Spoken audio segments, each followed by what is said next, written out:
नमस्कार.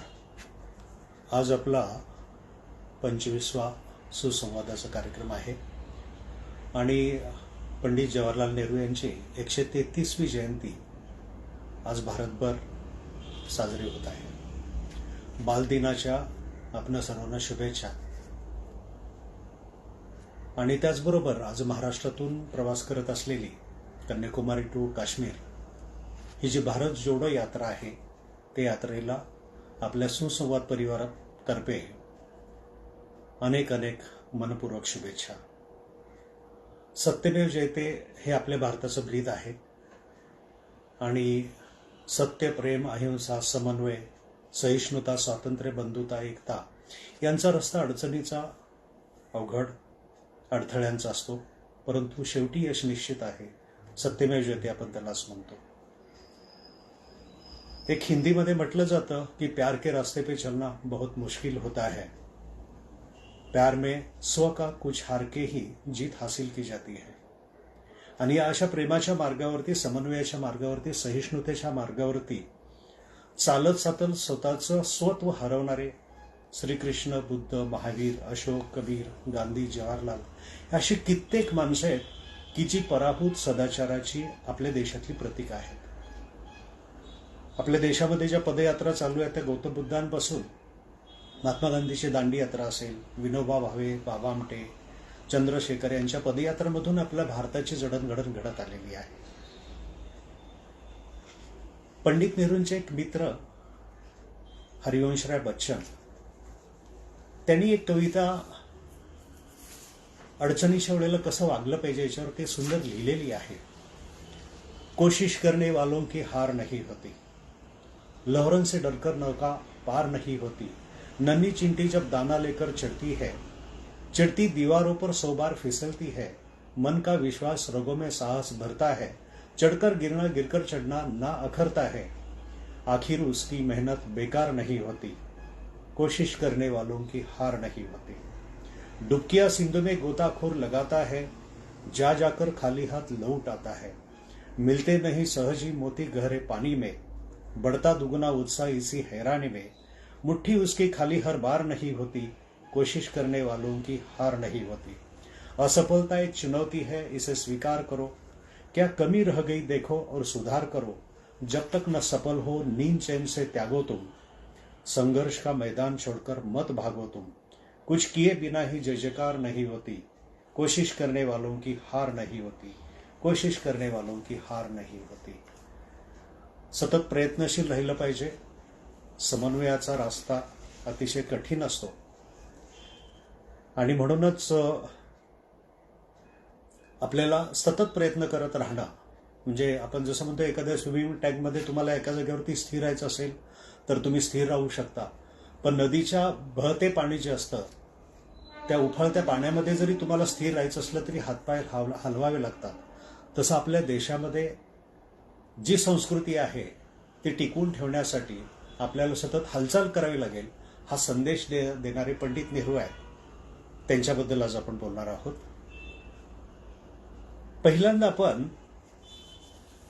अटल बिहारी वाजपेयी, आपल्या भारताचे पंतप्रधान, कवी, यांनी पंडित नेहरूंच्या मृत्यूनंतर 1-2 दिवसांनी म्हणजे 29 मे 1964 संसदेमध्ये श्रद्धांजली अर्पण करताना जे शब्द व्यक्त केले होते ते थोडेसे आपण समजून घेऊया.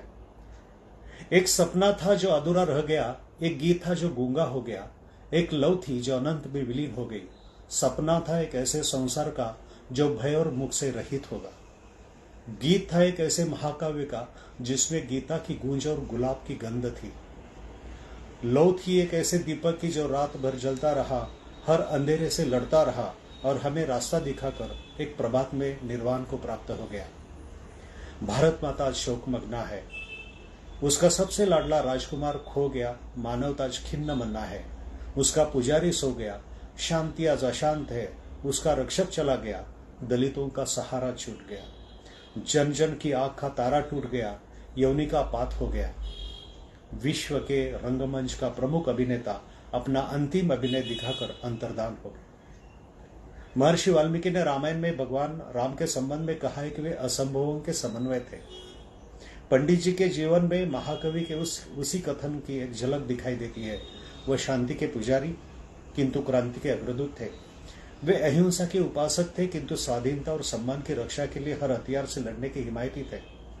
वे व्यक्तिगत स्वाधीनता के समर्थक थे किंतु आर्थिक समानता लाने के लिए प्रतिबद्ध थे। उन्होंने समझौता करने में किसी से भय नहीं खाया किंतु किसी से भयभीत होकर समझौता नहीं किया। पाकिस्तान और चीन के प्रति उसकी नीति इसी अद्भुत सम्मिश्रण का प्रतीक है। उसमें उदारता भी थी, दृढ़ता भी थी, लेकिन दुर्भाग्यवश इस उदारता को दुर्बलता समझा गया, जबकि कुछ लोगों ने उसकी दृढ़ता को हठवादिता समझा है।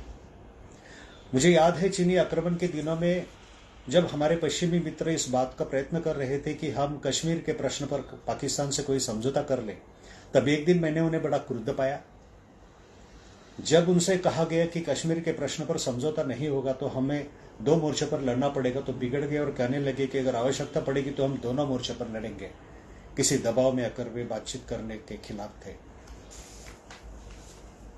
नेता चला गया, अनुयायी रह गए, सूर्य अस्त हो गया। तारों की छाया में हमें अपना मार्ग ढूंढना है। उस महान आत्मा के प्रति अपनी विनम्र श्रद्धांजली अर्पण करता हूं। अटल बिहारी म्हणतात की त्यांचं जीवनच एक महाकाव्य होतं आणि त्याच्यात गीतेची गुंज होती आणि गुलाबाचा गंध होता आणि म्हणूनच मी भारतीय संस्कृतीला पडलेले गुलाबी स्वप्न असा आजच्या व्याख्यानाच्या नावाचा उल्लेख केला होता। मी तुम्हाला एक फोटो दाखवणार आहे। मे 1953 पंडित नेहरू चाळीसगाव म्हणजे महाराष्ट्रात आले होते आणि चाळीसगावमध्ये केकी मूस म्हणून एक अतिशय स्किल्ड फोटोग्राफर त्या काळात होते। पंडित नेहरू त्यांचं स्किल बघितलं आणि ते म्हटले की माझाही फोटो काढूया आणि नेमकं त्याच वेळेला रोल संपले होते कोडाकचे, किंवा जे आपण म्हणतो की 70-80 वर्षापूर्वी, 60-70 वर्षापूर्वी समजा, की त्यावेळेला चाळीसगाव सारख्या ठिकाणी लगेच रोल मिळणं शक्य नव्हतं। मुंबई सारख्या ठिकाणी मिळणं शक्य नव्हतं, चाळीसगाव तर दूरच। नर्वस झालेले पंडित नेहरू केकी मूस त्यांना सांगतो की सर मी तुम्ही नसतानाच फोटो काढून पाठवतो। आणि त्यांची जी इमॅजिन त्यांनी केलं पंडित नेहरूंच्या बद्दल ते या फोटोमध्ये आहे, जो मी तुम्हाला दाखवतोय। या फोटोमध्ये पंडित नेहरूंनी एक पृथ्वीचा गोल घेतलेला आहे आणि त्या गोलावरती गांधी टोपी घातलेली आहे आणि त्याच्या समोरच गौतम बुद्धाचा पुतळा आहे आणि गौतम बुद्धाच्या पुतळ्याच्या पायाशी गुलाबाचं फूल आहे। म्हणजे पंडित नेहरूंच्या आयुष्यातील सर्व महत्त्वाच्या गोष्टींना एकत्रित करून हे पोर्ट्रेट ऑफ नेहरू त्याला असं नाव दिले त्यांनी आणि असा अतिशय सुंदर फोटो त्यावेळेला त्यांनी तयार केलेला आहे। मी व्याख्यानाच्या हेडिंगमध्ये आपल्याला म्हटलं की ते एक मोठे योगी होते, अष्टांग योगी आपण ज्याला म्हणतो। हा पैलू त्यांचा फारसा कुणाला माहिती नव्हता, म्हणूनच म्हटलं की आज आपण त्याच्यावरती प्रकाश पाडूया। 28 मार्च 1958ला नेहरू मुंबईचं जे कैवल्य धाम आहे, इथं गिरगाव चौपाटीच्या शेजारी चर्नी रोड स्टेशनच्या बाहेर,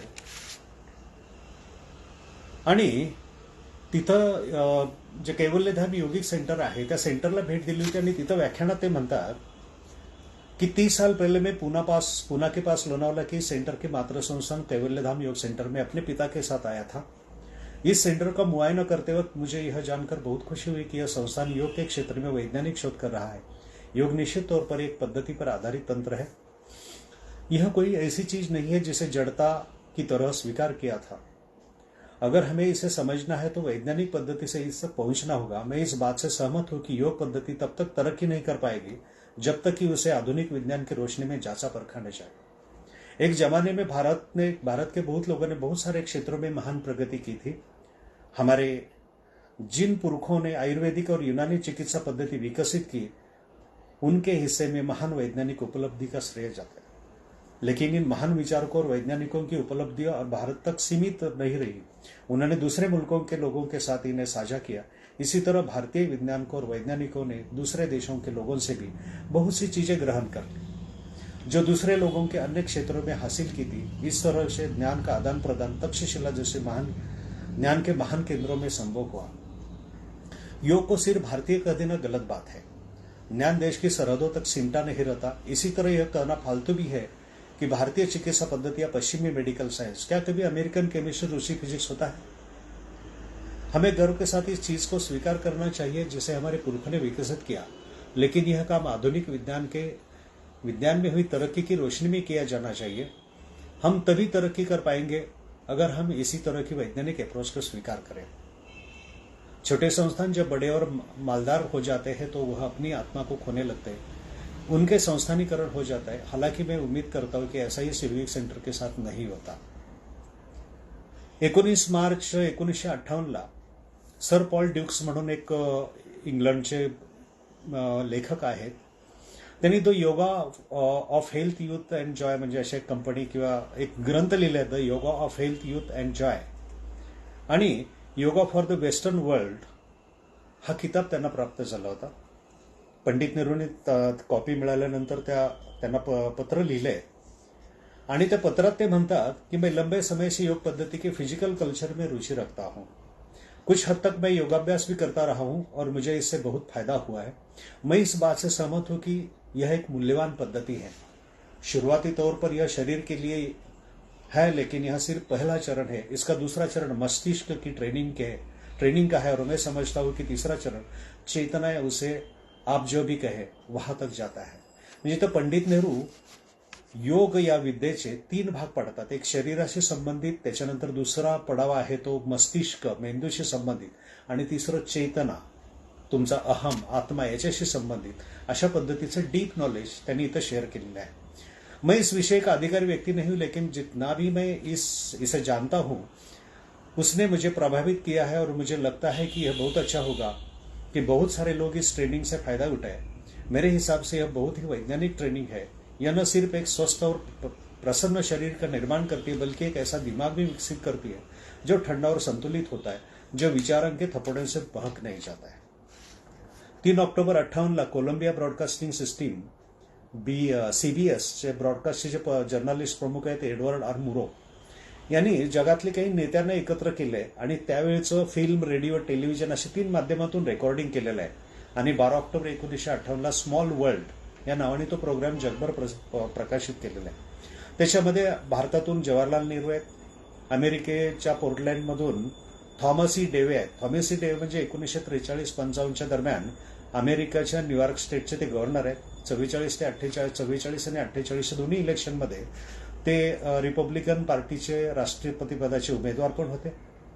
इटली से तुरीन एडोल्फ हक्सले हे लेखक आहेत आणि ह्या तिघांची चर्चा योगा ह्याचा म्हणजे विषय असा आहे की टेक्नॉलॉजी आणि विज्ञान याची तरक्की दुनियामध्ये शांती कशी स्थापन करेल आणि त्या अनुषंगाने मल्टीमीडिया कॉन्फरन्सिंग का ज्याला आपण म्हणतो कि त्या याच्यातून चर्चा झालेली है। त्यावेळेला पंडित नेहरू सांगतात कि मुझे लगता है कि आने वाले समय में ऐसी पद्धतियां विकसित की जा सकेगी कि कोई व्यक्ति खुद पर नियंत्रण कर सके, जैसा कि मिक्स हक्सले ने कहा है।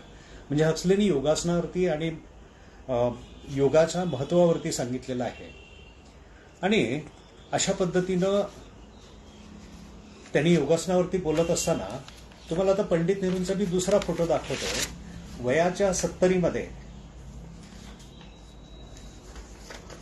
पंडित नेहरू शीर्षासन करतात।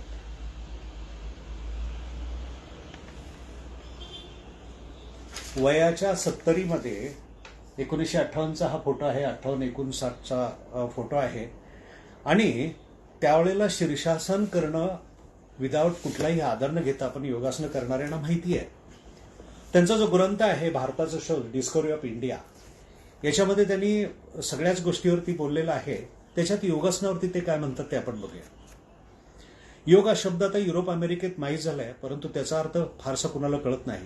काही चमत्कारिक आसनं, विचित्र आचार, बुद्धासारखे ध्यानस्थ बसणे, नाभीकडे नासिकाकडे दृष्टी लावणे इत्यादी प्रकार म्हणजे योग अशी त्यांची समजूत आहे। म्हणजे आपण म्हणू की ज्याला फिजिकल किंवा ढोंग बरेच वेळेला लोक करतात त्याची समजूत असते। शारीरिक कसरतीचे काही 4 विचित्र आसन प्रकार शिकून तेवढ्या भांडवलावर काही लोक पाश्चिमात्य देशातील शास्त्राचे अधिकारी म्हणून घेण्याचे धाडस करतात। तो भोळ्या बाबड्या किंवा चमत्काराच्या मागे लागलेल्या 4 चौघावर छाप पाडून त्यांना लुबाडतात।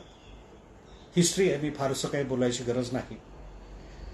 परंतु योग म्हणजे केवळ शरीराची मांडणी नव्हे, काही मानसशास्त्रीय कल्पनावर योगशास्त्राची उभारणी आहे. या विश्वाची काही शाश्वत सत्य म्हणजेच कोणते, याची काही अगोदर कल्पना ठरवून एक काढलेला सिद्धांत म्हणून योगशास्त्राची योजना नसून, ज्याने स्वतः या विषयाचा अभ्यास करण्याकरता स्वतःचे शोध शोधून काढणं, म्हणजे गौतम बुद्धांनी जे अपदीपो, तुमचा प्रकाश तुम्ही बना, याच्यासाठी जी एनर्जी पाहिजे, तुमची मानसिक शारीरिक तयारी झाली पाहिजे, याच्यासाठी योगासन हे माध्यम आहे, असं त्यांनी सांगितले. योगशास्त्र प्रयोगाचे शास्त्र, हे प्रयोग करण्यासाठी कशा प्रकारची अनुकूल परिस्थिती असावी याचे नीट दिग्दर्शन केले आहे. म्हणून षडदर्शनापैकी कोणतेही दुसरे एखादे दर्शन मानणाऱ्याने सुद्धा योग पद्धती स्वीकारायला हरकत नाही. त्या शास्त्राचे सिद्धांत जरी विभिन्न असले तरी मनाची एक विशिष्ट स्थिती प्राप्त करून घेण्यासाठी योगाचा कोणी अवलंब केला तरी चालण्यासारखे निरीश्वरवादी सांख्य योगिक पद्धतीचा अवलंब करतात. बौद्ध धर्मियांनी स्वतःचे योगशास्त्र बनवले. पतंजली योगशास्त्र त्यांच्यात काही साम्य, काही विभिन्न आहे. म्हणजे अशा पद्धतीनं ते पुढं फार मोठा चॅप्टर आहे. पुढे ते म्हणतात, योग मार्गाने जाता आपण काही स्थितीत जातो की एक प्रकारची स्वयंस्फूर्ती अंतर्दृष्टी एकदम येते आणि गूढवादी सांगतात तशा प्रकारची समाधी लागते. मनाची एखादी उच्चतर दशा असून अतिंद्रिय वस्तूंचे ज्ञान व्हायला तिथे दरवाजे उघडत असतील किंवा एक प्रकारची स्वतःची वंचनाच असेल, ते मला काही माहीत नाही. योगामुळे मानसिक अवस्था वरच्या पातळीवर जाते की नाही निश्चित नसले तरी म्हणजे मनावरती त्याचा काय परिणाम होतो अशा पद्धतीनं ते सांगतात. पुढे ते म्हणतात की परंतु ध्यानाची व चिंतनाची अंतिम अवस्था प्राप्त होण्यापूर्वी शरीराला व मनाला अनेक प्रकारचे नियम पाळावे लागतात. शरीर निरोगी, सक्षम, लवचिक, डौलदार, दणकट, काटक असले पाहिजे. त्यासाठी नाना आसने सांगितले आहेत. आपल्या इच्छेनुरूप श्वासोच्छ्वास करता यावा. नेहमी श्वास घेताना सोडताना खूप वेळ भरपूर हवा घेता व सोडता येण्याची सवय होई या हेतूने प्राणायामाचे महत्त्व दिले. या आसनांना, प्राणायामांना व्यायाम प्रकार म्हणता येत नाही, कारण त्यांनी शरीराला त्रास होत नाही फारसा, म्हणजे ज्याला आपण म्हणतो की तुम्ही थकत नाहीये. पुढे त्यांनी विवेकानंदांचा संदर्भ घेतला. विवेकानंदांचं योगावरती आपल्याला माहिती आहे. ते म्हणतात, पुढं त्यांची चर्चा जी चालू आहे, आसनांचे पुष्कळ प्रकार आहेत. काही निवडक आसने कित्येक वर्ष मी करीत आलो. जेव्हा जेव्हा वेळ मिळतो, संधी मिळते, मी करतो. शरीराला आणि मनाला प्रतिकूल परिस्थितीत जेव्हा मला पुष्कळ वेळ राहावे लागते तेव्हा या आसनामुळे माझा पुष्कळ फायदा झाला आहे. या शास्त्रात दुसरे शरीरापुरते अजबी जुजबी ज्ञान होण्यापुरते मला आतापर्यंत जमलंय. म्हणजे किती ग्राउंड टू अर्थ त्यांचं सगळं विवेचन आहे. पण ज्ञान एवढं आहे. विवेकानंदांच्या योगाबद्दल ते म्हणतात की या विविध योग मार्गात कोणत्याही योगात आपली बुद्धी सोडून आंधळे व्हा, धर्मोपदेशक सांगणाऱ्यांच्या स्वाधीन आपली बुद्धी करा असे सांगितलेले नाही. म्हणजे पंडित नेहरू विवेकानंदांची भाषा बोलत आहेत. स्वतःच्याच बुद्धीचा आश्रय धरा, बुद्धीला घट्ट धरून ठेवा असे सारे योग सांगत आहेत. योग आणि वेदांत यातील वृत्ती शास्त्रीय वृत्तीशी जुळत असली तरी त्यांची साधने भिन्न भिन्न आहेत. महत्वाचे फरक हळूहळू पडत. पुढे ते म्हणतात की सहस्फूर्ती ही बुद्धिविरोधी असता कामा नये. अंतप्रेरणा ही सर्वांच्या कल्याणासाठीच असते. ती कधी स्वतःच्या नावासाठी, कीर्तीसाठी, फायद्यासाठी नसते. अंतप्रेरणा विश्वहितार्थ असली पाहिजे, केवळ निस्वार्थी असली पाहिजे. अनुभूती हेच एक ज्ञानप्राप्तीचं साधन आहे. विवेकानंदांचं पुन्हा त्यांनी हे केले की अशा संशोधनामुळे एखादा धर्म नष्ट होत असेल तर खुशाल होऊ दे, कारण तो धर्मच नाही, काहीतरी निरुपयोगी क्षुद्र अंधश्रद्धेचा विषय आहे. जितक्या लवकर तो नष्ट होईल तितके चांगले. म्हणजे नॉर्मली कर्मकांडामध्ये आणि याच्यामध्ये अडकलेला जे धार्मिक समजलं जातं त्या गोष्टींवरती विवेकानंदांनी जे फटकारे मारलेले आहेत तेच फटकारे इथं पंडित नेहरू मारताना दिसत आहेत. विवेकानंद म्हणतात, मी स्वतःच्याच बुद्धीचा आधार घेईन, तिच्यावरच विसंबेन, कारण ती किती दुबळी असली तरी तिच्याद्वाराच सत्याचा शोध लागण्याचा थोडा भरोसा आहे. म्हणून आपण बुद्धीच्याच पाठोपाठ जावे आणि बुद्धीच्याच पाठोपाठ गेल्यामुळे अश्रद्धे असे ज्यांना काही सापडले नाही, जे स्वतः करता म्हणून तुम्ही शोधून काढले नसेल त्या कशावरही श्रद्धा ठेवू नका. म्हणजे बुद्धीप्रमाणेवरती भर विवेकानंदांनी दिलेला आहे. नुसतं श्रद्धेवरती तुम्ही अडकू नका. म्हणजे सारांश काय सांगितलंय पंडित नेहरू म्हणतात, योग म्हणजे व्यक्तिभोवती असलेल्या परंतु इंद्रियांना गोचर होत नसलेल्या अतींद्रिय सृष्टीच्या पार्श्वभूमीत इकडून तिकडून त्या योगाने काही अनुभूती शक्तीचा विकास करणे व मनोनिग्रह करणे ही साध्य करण्याचे एक प्रयोगशास्त्र आहे. अर्वाचीन मानसशास्त्रात योगशास्त्राचा कितपत उपयोग करून घेता येईल ते मला सांगता येणार नाही, परंतु असे करणं उपयुक्त ठरेल असे वाटते. हे 1943-44 ग्रंथामध्ये त्यांनी हे आता मी जे वाचतोय ते म्हटलेलं आहे. अरविंद घोषांनी योगाची व्याख्या करताना म्हटले की आपल्या सारी अंतर्गत मूलतत्वे, क्रियाशक्ती, सारे अंतर्गत संमिश्र प्रकार याचे पृथक्करण करता येते, ती वितळवता येते. त्याचे नवे संमिश्र प्रकार करून अशक्य वाटलेल्या अपूर्व त्याचा उपयोग करून घेता येतो किंवा काही ठरीव अंतर्गत क्रियापद्धती वापरून त्याचे रूपांतर करता येऊन त्याची सर्वांची वेगळी घटना घडविता येते. या सिद्धांताचे ज्ञान व प्रत्यक्ष अनुभव या राजयोग अधिष्ठित आहे. म्हणजे योगासनावरती पंडित नेहरू एवढ्या डिटेलमध्ये विचार करतात हे आजपर्यंत त्यांच्या राजकारणाकडं आणि त्यांच्या इतर याच्याकडे बघताना कुणाच्या लक्षातही आलं नव्हतं. आता मी जो ग्रंथ लिहिलेला आहे संस्कार वेद, त्याच्या अष्टांग योग ह्या चॅप्टरमध्ये मी म्हटलंय की आपले 8 जे भाग आहेत ते यम, नियम, आसन, प्राणायाम, प्रत्याहार, धारणा, ध्यान आणि समाधी हे 8 भाग आहेत. त्याच्यातले पहिले 5 जे आहेत ते बहिर्योग आपण म्हणतो आणि दुसरे शेवटचे 3 जे आहेत त्याला अंतर्योग म्हणतो.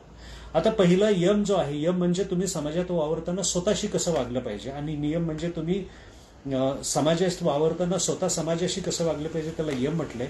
पहिलं आहे अहिंसा, काया वाचामध्ये तुम्ही अहिंसा केली हे केलं पाहिजे, पाळली पाहिजे. दुसरं आहे सत्य, जे डोळ्याने पाहिले, कानाने ऐकले, मनाला उमजले तसेच, म्हणजे तुम्ही खोटं बोलायचं नाही. आणि अशा पद्धतीनं नियम म्हणजे स्वतः तुम्ही कसं झालं, शौच, संतोष, तप, स्वाध्याय, ईश्वर बी या डिटेलमध्ये जात नाही. यम म्हणजे पहिला जो योगासनाचा पहिला जो भाग आहे योग विद्येचा यम, त्याच्यातलं दुसरं आहे सत्य. आज आपण बघतो की योगासनांच्या नावावरती ब्रँड अँबॅसेडर बनणारे नॅशनल टीव्हीवरती किती धांदतपणे शब्दछल करत असतात, खोटं बोलत असतात. याच्यामुळं मी त्याच्यावरती फारसं भाष्य करण्यामध्ये इंटरेस्टेड पण नाहीये. आता आपल्याला पंडित नेहरूंचा भारत माता हा विषय बघायचा आहे. 1920च्या दरम्यान पंडित नेहरू ज्यावेळेला पंजाब आणि उत्तर प्रदेशमधील शेतकऱ्यांच्या संपर्कात आले, शेतकऱ्यांच्या आंदोलनामध्ये सहभागी झाले, तर ते बऱ्याच वेळेला पंजाबमध्ये ग्रामीण इलाक्यात एकदा गेले होते आणि त्यावेळेला ज्यावेळेला भारत माता की जय वगैरे अशा घोषणा सुरू झाल्या आणि मग पंडित नेहरू विचारतात की भारत माता म्हणजे काय. मग कोणी म्हणतं की ही धरती भारत माता आहे. आपल्याला माहिती आहे धरती मेरी माय हिंदी डायलॉग भरपूर फेमस आहे आपल्या ह्याच्यामध्ये. आणि हे नद्या नाले, हे डोंगर पर्वत, ही सगळी भारत माता आहे. तर मग पंडित नेहरू त्यांना सांगतात की ठीक है, ये सब बातें जो आपने भारत माता के बारे में बताई वे है तो सही, लेकिन ये तो हमेशा में है. आखिर धरती को या नदी पहाड़ को तो आजादी नहीं चाहिए. आजादी तो इस धरती पर रहने वाले हमें इंसान को चाहिए. अंग्रेज राज में जुल्म, गरीबी और भुखमरी का सामना तो आखिरकार हम भारत के लोगों का ही है. अगर हम न हो तो इस धरती को भारत माता कौन कहेगा. आखिर को हम जो भी कर रहे हैं वो अपनी आजादी के लिए कर रहे हैं. इसलिए हम भारत माता की जय बोलते हैं तो हम भारत के 30 करोड़ लोगों की जय बोलते हैं. उन 30 करोड़ लोगों को आजाद कराने की जय बोलते हैं. इस तरह सब भारत माता का एक एक टुकड़ा है और हमसे मिलकर ही भारत माता बनती है. भारत माता की जय बोलते हैं तो असल में अपनी ही जय बोल रहे होते. और जिस दिन हमारी गरीबी दूर हो जाएगी, हमारे तन पर कपड़ा होगा, हमारे बच्चों को अच्छी से अच्छी तालीम मिलेगी, हम सुख खुशहाल होंगे, उस दिन भारत माता की सच्ची जय होगी. 1920 साली म्हणजे 100 वर्षापूर्वी किंवा 102 वर्षापूर्वी पंडित नेहरू वयाच्या 31व्या वर्षी शेतकऱ्यांच्या समोर काय म्हटले हे आपण ऐकलं. आणि मग 1960च्या दशकामध्ये पंडित नेहरू ज्या वेळेला वेगवेगळ्या कारखान्यांचं उद्घाटन करायला जात आहेत आणि त्या उद्घाटनामध्ये ते ज्यावेळेला लोकांच्यात मिक्सअप होत आहेत, तर त्या दरम्यान पंडित नेहरू म्हणतात की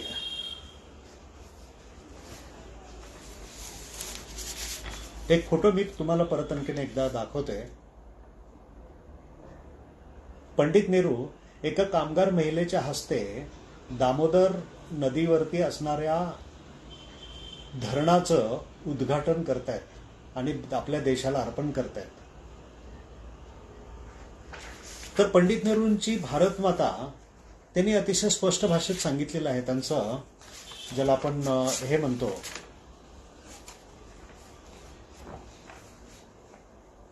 की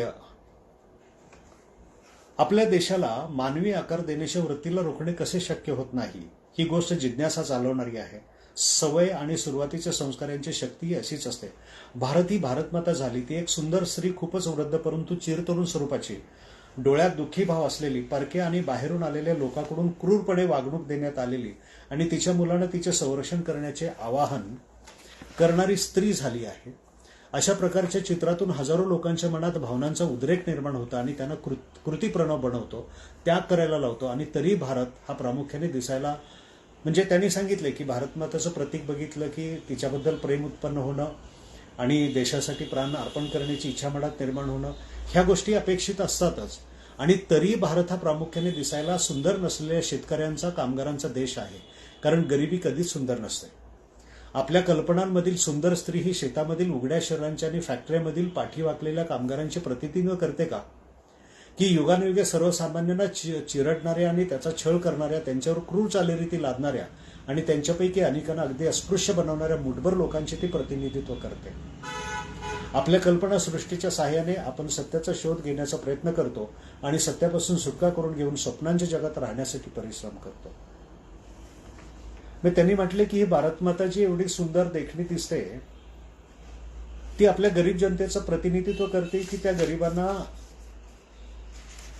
ज्याला आपण म्हणतो की अंधारामध्ये, अज्ञानाच्या अंधारामध्ये, अस्पृश्यतेमध्ये ढकलणारी जी एक संस्कृती आहे तिचं प्रतीक आहे.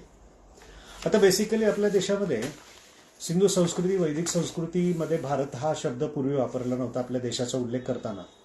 इसवी सन पूर्व 500च्या पाणिनीचा जो अष्टदेय ग्रंथ आहे, भारत टोळीचा पहिल्यांदा तिथं उल्लेख येतो. त्याच्यानंतर मौर्य राज्याच्या काळामध्ये जम्बूद्वीप हा शब्द आलाय. पहिल्या शतका म्हणजे इसवी सन पूर्व पहिलं शतक जे आहे त्याच्यात खारवेल राज्याचं जे साहित्य आहे त्या साहित्यामध्ये भारत शब्द आलेला आहे. आता आपल्याला माहिती आहे की आपल्या महाराष्ट्रामध्ये महादेवाला किंवा मारुती असेल किंवा इतर मंदिर असतं, त्या मंदिरांची जास्त भरणा असतो. तसं बंगालमध्ये काली मातेचा जास्त प्रभाव आहे. आणि स्वातंत्र्याच्या म्हणजे 1857चं जे स्वातंत्र्य युद्ध झालं त्याच्यानंतर 1866 बंगालमध्ये ग्रंथ तयार केला, त्याला 19वं पुराण असं म्हटले. त्यामध्ये भारत मातेचा पहिल्यांदा उल्लेख आला. 1873 किरणचंद्र बॅनर्जी यांनी या पुराणाचे एक नाटकीय रूपांतर केलं, म्हणजे 19 पुराण या ग्रंथाचं. आणि टागोर कुटुंबियांचा जो मेळावा भरत असो कलकत्त्यामध्ये, त्या नाटकाचे प्रयोग तिथं झाले.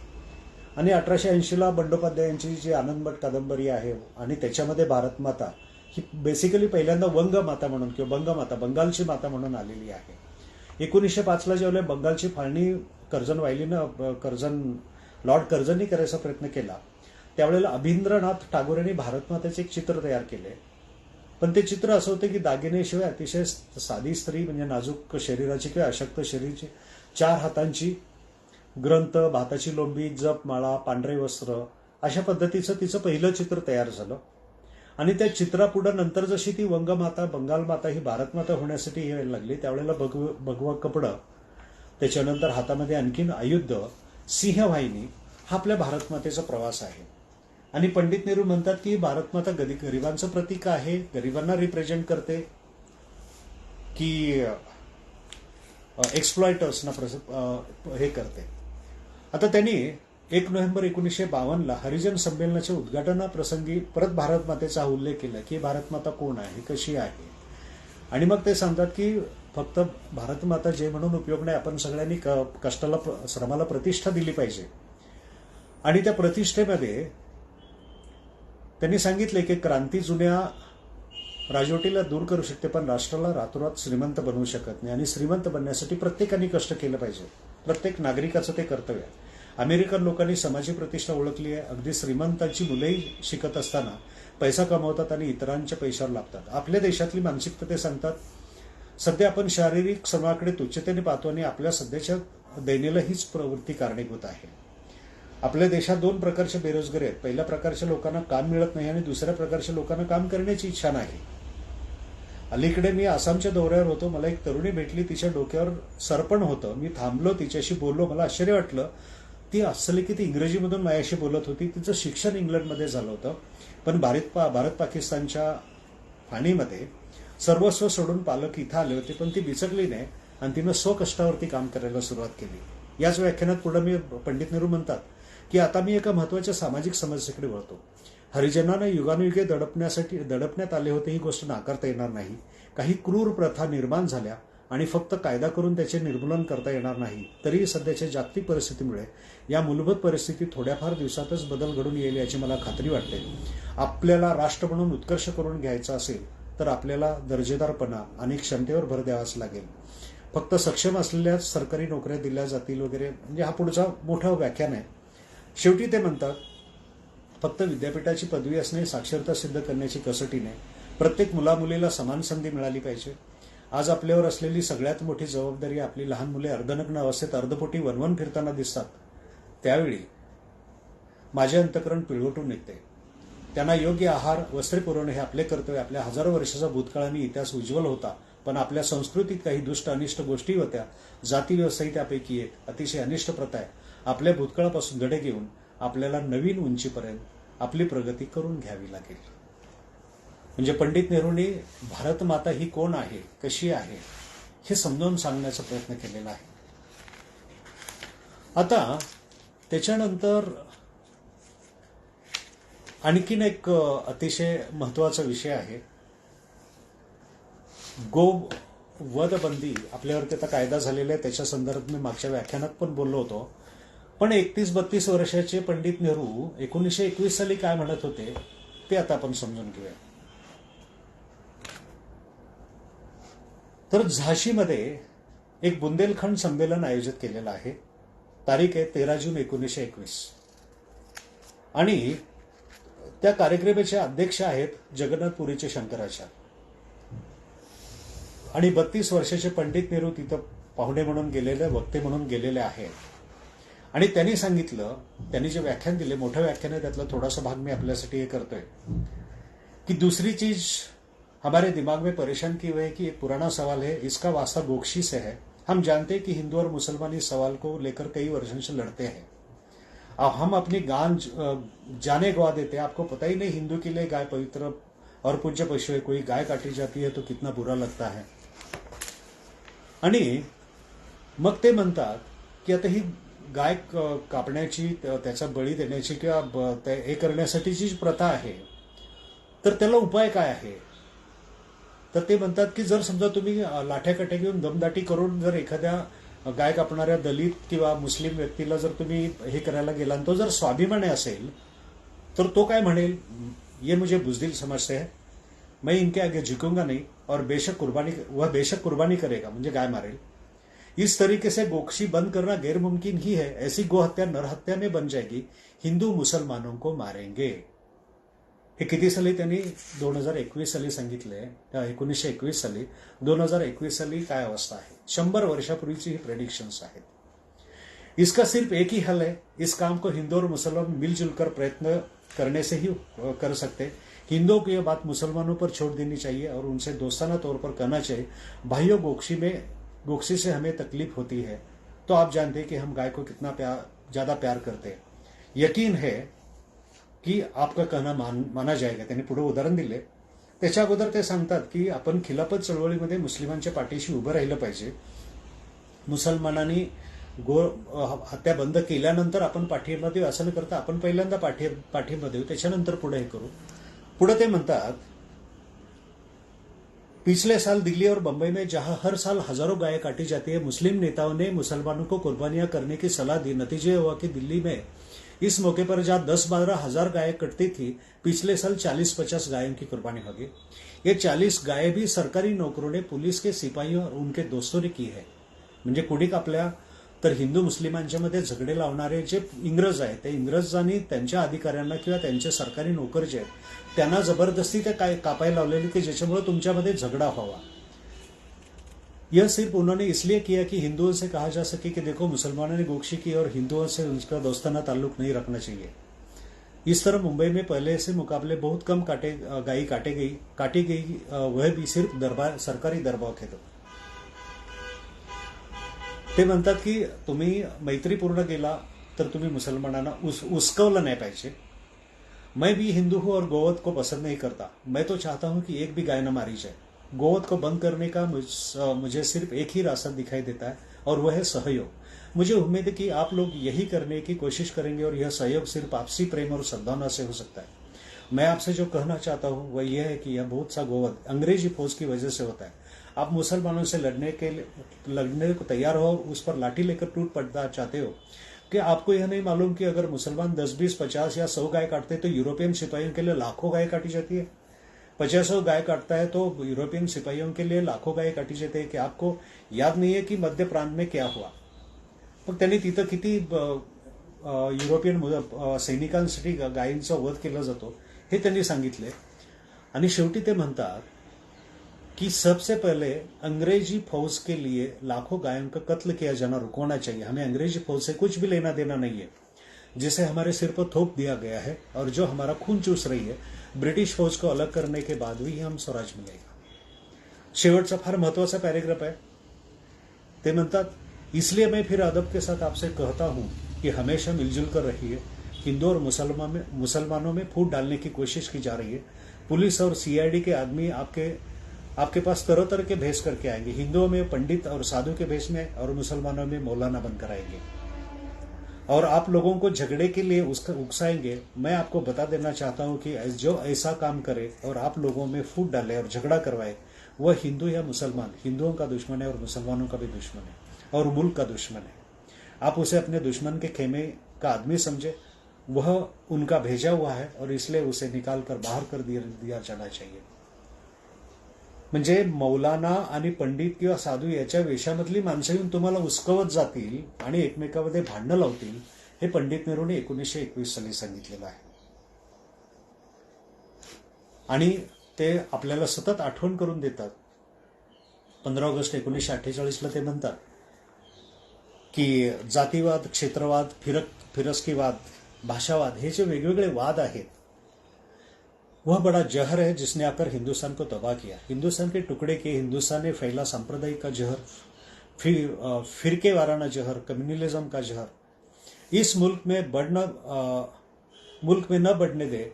मैं इस बात से आपको पूरी तरह आगाह करना चाहता हूं क्योंकि हम एक दफे गफलत में पड़े और उस जहर ने फैलकर हिंदुस्तान को काफी नुकसान पहुंचा और आखिर में एक जबरदस्त सदमा हमको पहुंचाया कि हमारे राष्ट्रपिता को उसने खत्म किया. इसका एक जबरदस्त असर देश पर हुआ और होना ही था. लेकिन लोगों की यादें बहुत दूर तक नहीं चलती और वे भूल जाते हैं की ह्या अशा गोष्टी ज्या आहेत धर्माधर्मामध्ये वितुष्ट निर्माण करणं हे देशाला किती महागात पडतं. ते म्हणतात वो हमारे दिल की कमजोरी और हमारे दिल का छोटापन है. कोई बाहर का दुश्मन हमें नुकसान नहीं पहुंचा सकता है. काफी हमारी ताकत है और काफी हमारी ताकत बढ़ेगी. लेकिन अगर हम अपने को भूल जाए तब फिर बाहर के दुश्मन की क्या जरूरत है. फिर तो हम खुद खुदकुशी करते हैं. इसलिए इस बात को आप याद रखें. जिस जहर ने हिंदुस्तान को इतना कमजोर किया और उसको अपने पास आने न दे, इस जहर ने एक तरफ से बढ़कर हिंदुस्तान के टुकड़े किए. उस जहर ने फिर इस हिंदुस्तान में फैलकर हमें कमजोर किया और एक ऐसा धक्का लगाया और इतना जलील किया कि दुनिया के सामने हमें सिर झुकाना पड़ा.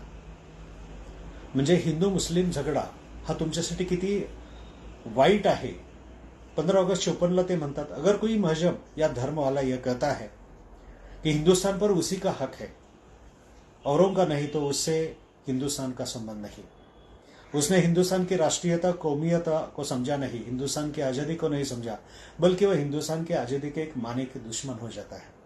उस आजादी को धक्का लगता है, उस आजादी के टुकड़े बिखरता है क्योंकि हिंदुस्तान की जड़ से आपस में इत्तेहाद और हिंदुस्तान में जो मुख्तलिफ मजहब धर्म है, जातीय है, उनसे मिल के रहना, उसको एक दूसरे की इज्जत करना, एक दूसरे की लिहाज करना, म्हणजे आपण कसं वागलं पाहिजे हे सतत ते सांगतात. पुढे ते म्हणतात, असल में यह मामला धर्म, क्षेत्र या जाति का नहीं होता है. लार टपकती है उसके बीच में राजनीति की. मजहबी झगड़े मजहबी तो होते नहीं, धार्मिक तो होते नहीं, वे तो धर्म का नाम लेकर सियासी होते, राजनीतिक होते. फूट पैदा करना, झगड़ा करना और एक प्रांत में प्रांतीयता बढ़ाना, इस सब से आप सोचिए मुल्क तगड़ा होता है, मजबूत होता है या कमजोर होता है. इसलिए हमें और आप में और हिंदुस्तान के रहने वाले के कितने के आपस में फर्क हो.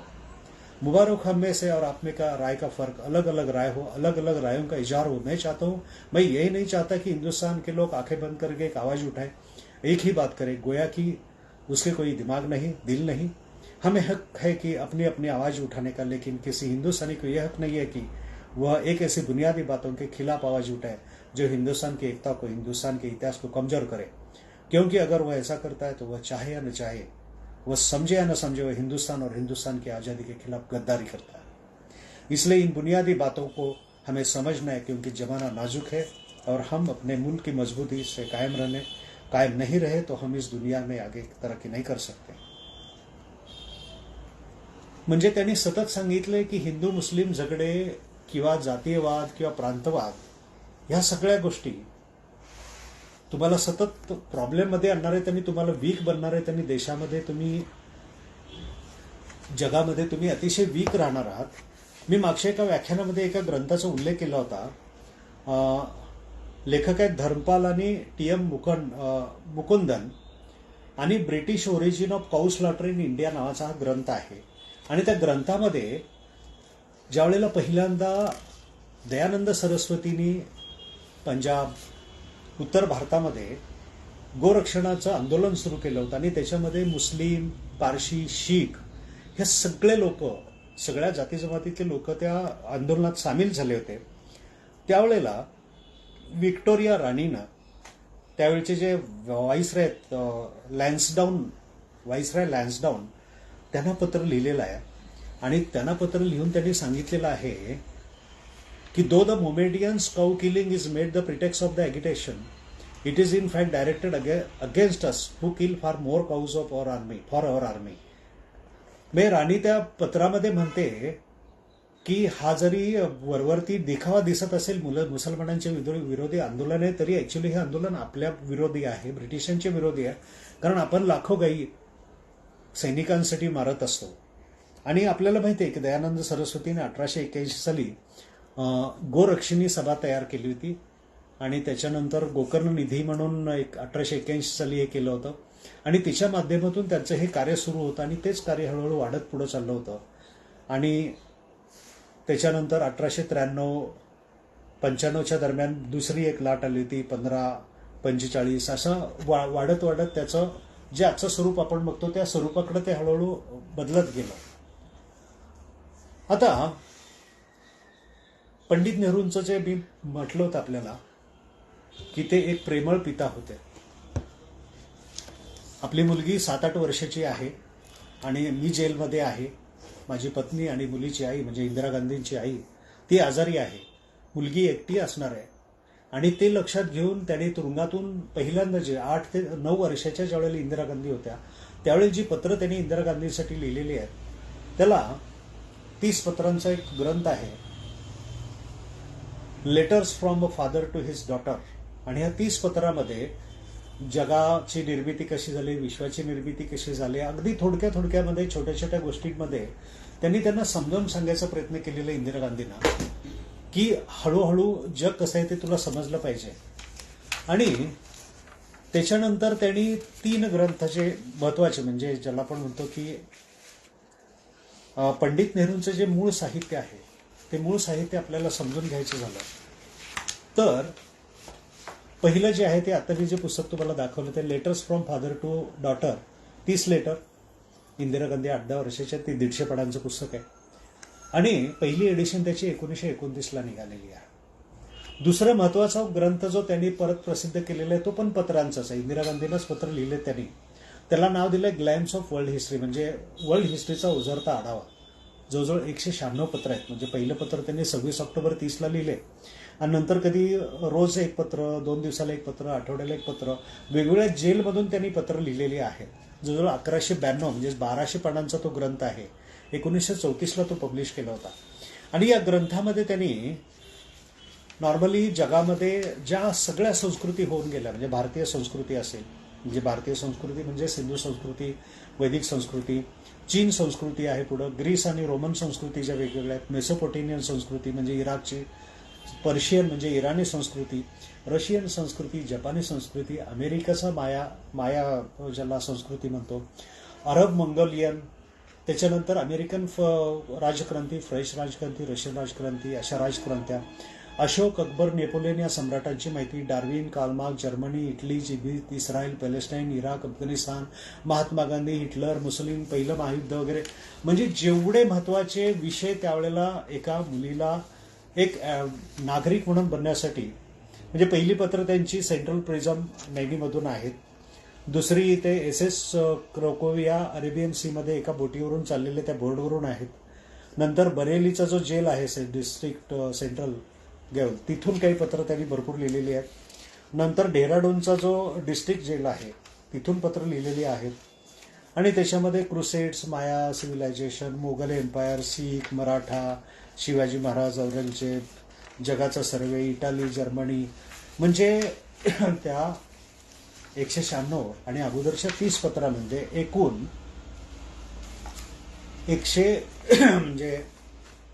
226 पत्रांच्या आसपास जी पत्र त्यांनी लिहिलेले आहे त्याच्यामधून त्यांनी पूर्णपणे हे केलंय. आणि तिसरं पुस्तक आहे 723 750 पानांचं आहे, ऑटोबायोग्राफी, हे आहे 1936ला त्यांनी पब्लिश केलेलं आहे, 623 पानांचं आहे. आणि चौथं जे आहे ते डिस्कव्हरी ऑफ इंडिया, ते 884 किंवा 900 पानांच्या आसपास आहे. 1945ला म्हणजे अहमदनगरच्या जेलमधून त्यांनी ज्यावेळेला पुस्तक लिहिलेलं आहे. तर त्या याच्यामध्ये त्या डिस्कव्हरी ऑफ इंडियामध्ये त्यांनी एवढे वेगवेगळे विषय घेतलेले आहेत, ते आपण पुढे बघणार आहोत. त्याच्या अगोदर राष्ट्राबद्दल, राष्ट्राला जागृत करण्यासाठी एक नेता म्हणून एक वडिलकीच्या भावनेने त्यांनी आपल्याला जे सल्ले दिलेले आहेत ते आपण समजून घेऊया. 15 ऑगस्ट 48ला त्यांनी म्हटले की आजादी जिम्मेदारी लाती है. जो लोग आज़ादी चाहते हैं और उनको हमेशा अपनी आज़ादी की हिफाजत करने के लिए, अपनी आज़ादी को बचाने के लिए और रखने के लिए अपने को न्यौछावर करने को तैयार रहना चाहिए. जहां कौम गफलत खाती है, कमजोर होती है और गिर जाती है, इसलिए हमें हमेशा तैयार रहना है. लेकिन इतना कहकर यह भी आपसे कहना चाहता हूं कि हमारा मुल्क इसलिए अपनी फौज और लड़ाई का सामान तैयार नहीं करता किसी को गुलाम बनाए, बल्कि इसलिए कि अपनी आज़ादी को बचा सके और अगर जरूरत पड़े तो दुनिया की आज़ादी में मदद कर सके. कि बहुत दिन तक हम गुलाम रहे, उससे हमें गुलामी की नफरत हुई, तो हम भला कैसे किसी और को गुलाम बना सकते हैं. गरिबी दूर केली पाहिजे, बेकारी दूर केली पाहिजे, प्रत्येकाला राहायला घर म्हणजे रोटी कपडा और मकान प्रत्येकाला मिळालं पाहिजे, अशा पद्धतीचं त्यांनी हे केलेलं आहे. पुढे ते म्हणतात की थोड़े से आदमियों की हुकूमत की ऊंची कुर्सी पर बैठने से मुल्क नहीं उठता है. मुल्क उठते जब करोड़ों आदमी खुशहाल होते और तरक्की कर सकते हैं.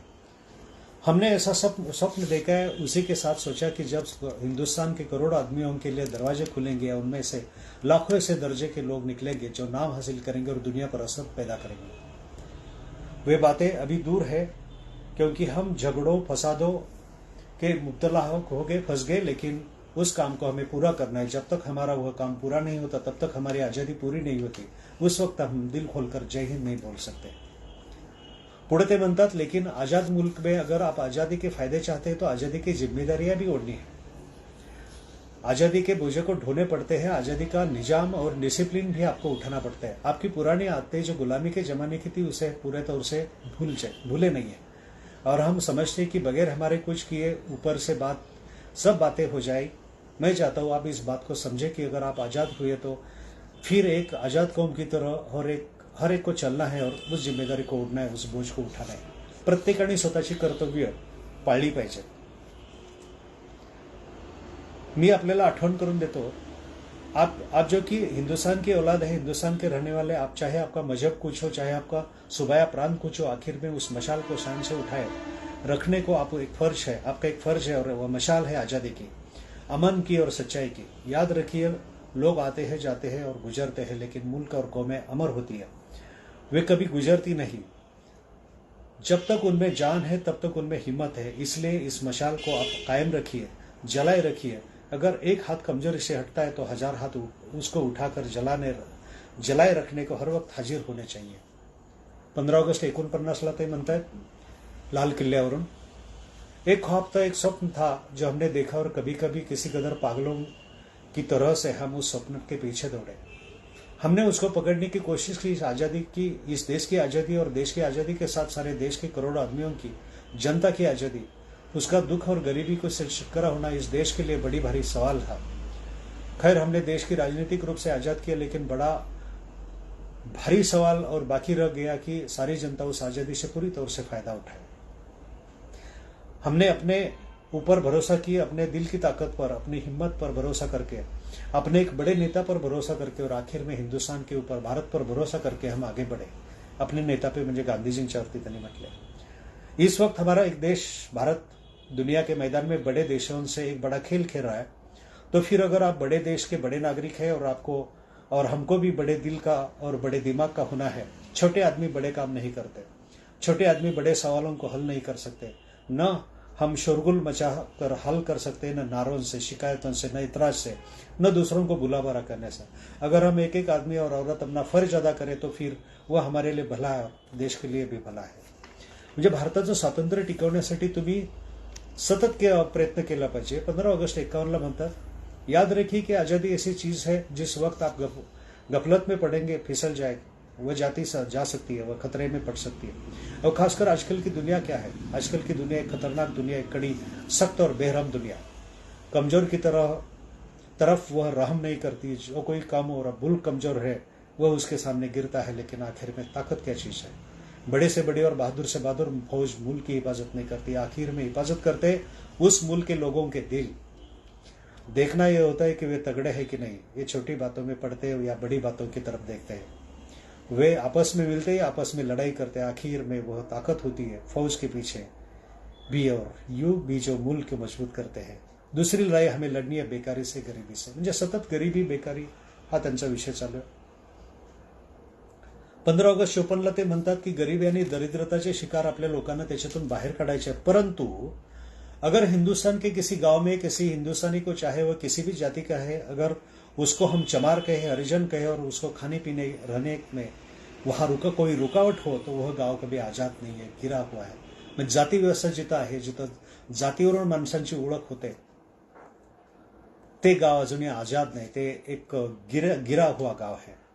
हमें इस देश के एक एक आदमी को आजाद करना है। देश की आजादी आम लोगों के रहन सहन, आम लोगों की तरक्की का बढ़ने का मौका मिलता है। आम लोगों को क्या तकलीफ है और क्या आराम है, इस बातों से देखी जाती है। तो हम अभी आजादी के रास्ते पर है। यह न समझिए कि मंजिल पूरी हो गई और वह मंजिल एक जिंदा दिल देश के लिए आगे बढ़ती जाती है, कभी पूरी नहीं।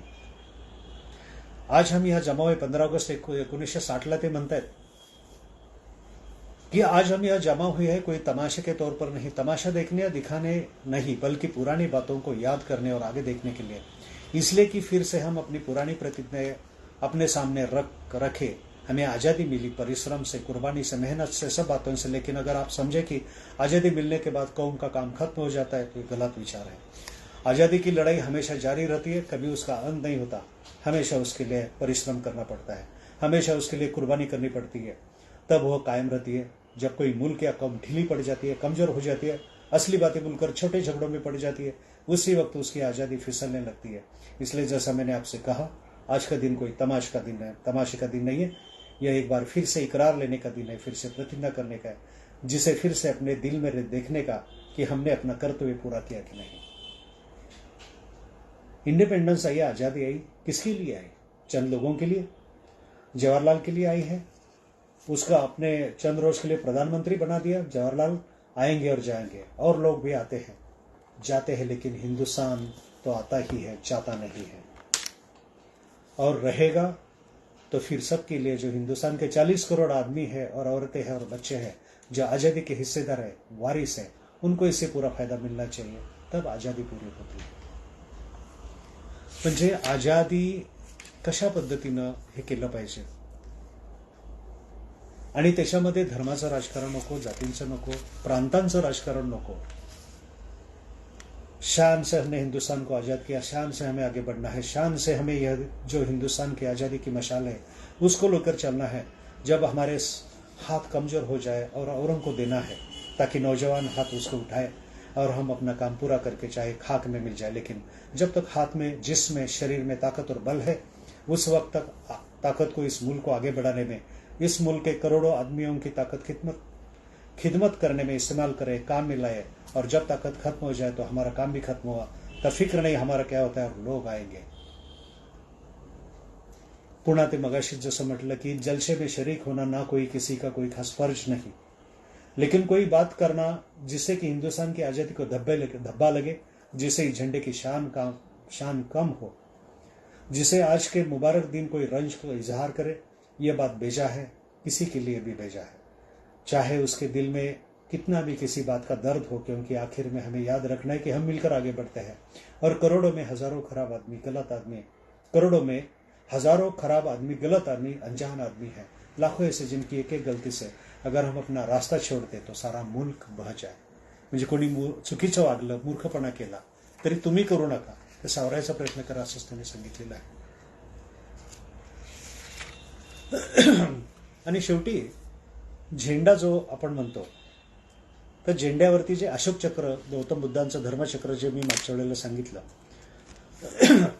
तर त्याच्याबद्दल ते म्हणतात कि हिंदुस्तान के पिछले कई हजार बरस की तवारी को इस झंडे में लाकर रख दिया, क्योंकि यह चक्र हिंदुस्तान की कई हजार बरस पुरानी निशानी है और हिंदुस्तान के लड़ने की निशानी नहीं. हिंदुस्तान के शांति प्रिय अमन पसंद होने की निशानी है, ताकि हिंदुस्तान के लोग हमेशा याद रखें कि हम सच्चे और धर्म के रास्ते पर चले. यह निशानी पुरानी है, सम्राट अशोक से पहले, लेकिन यह सम्राट अशोक के नाम से खास तौर से बंधी है. इसलिए इसके रखने से हमारे झंडे में हजारों बरस की तवारीख इस झंडे से बन गई है. हजारों बरस से जो हमारे सामने ध्येय था, जिस तरफ हिंदुस्तान के ऊंचे लोगों की निगाहें थी, इस बात से आ गई है.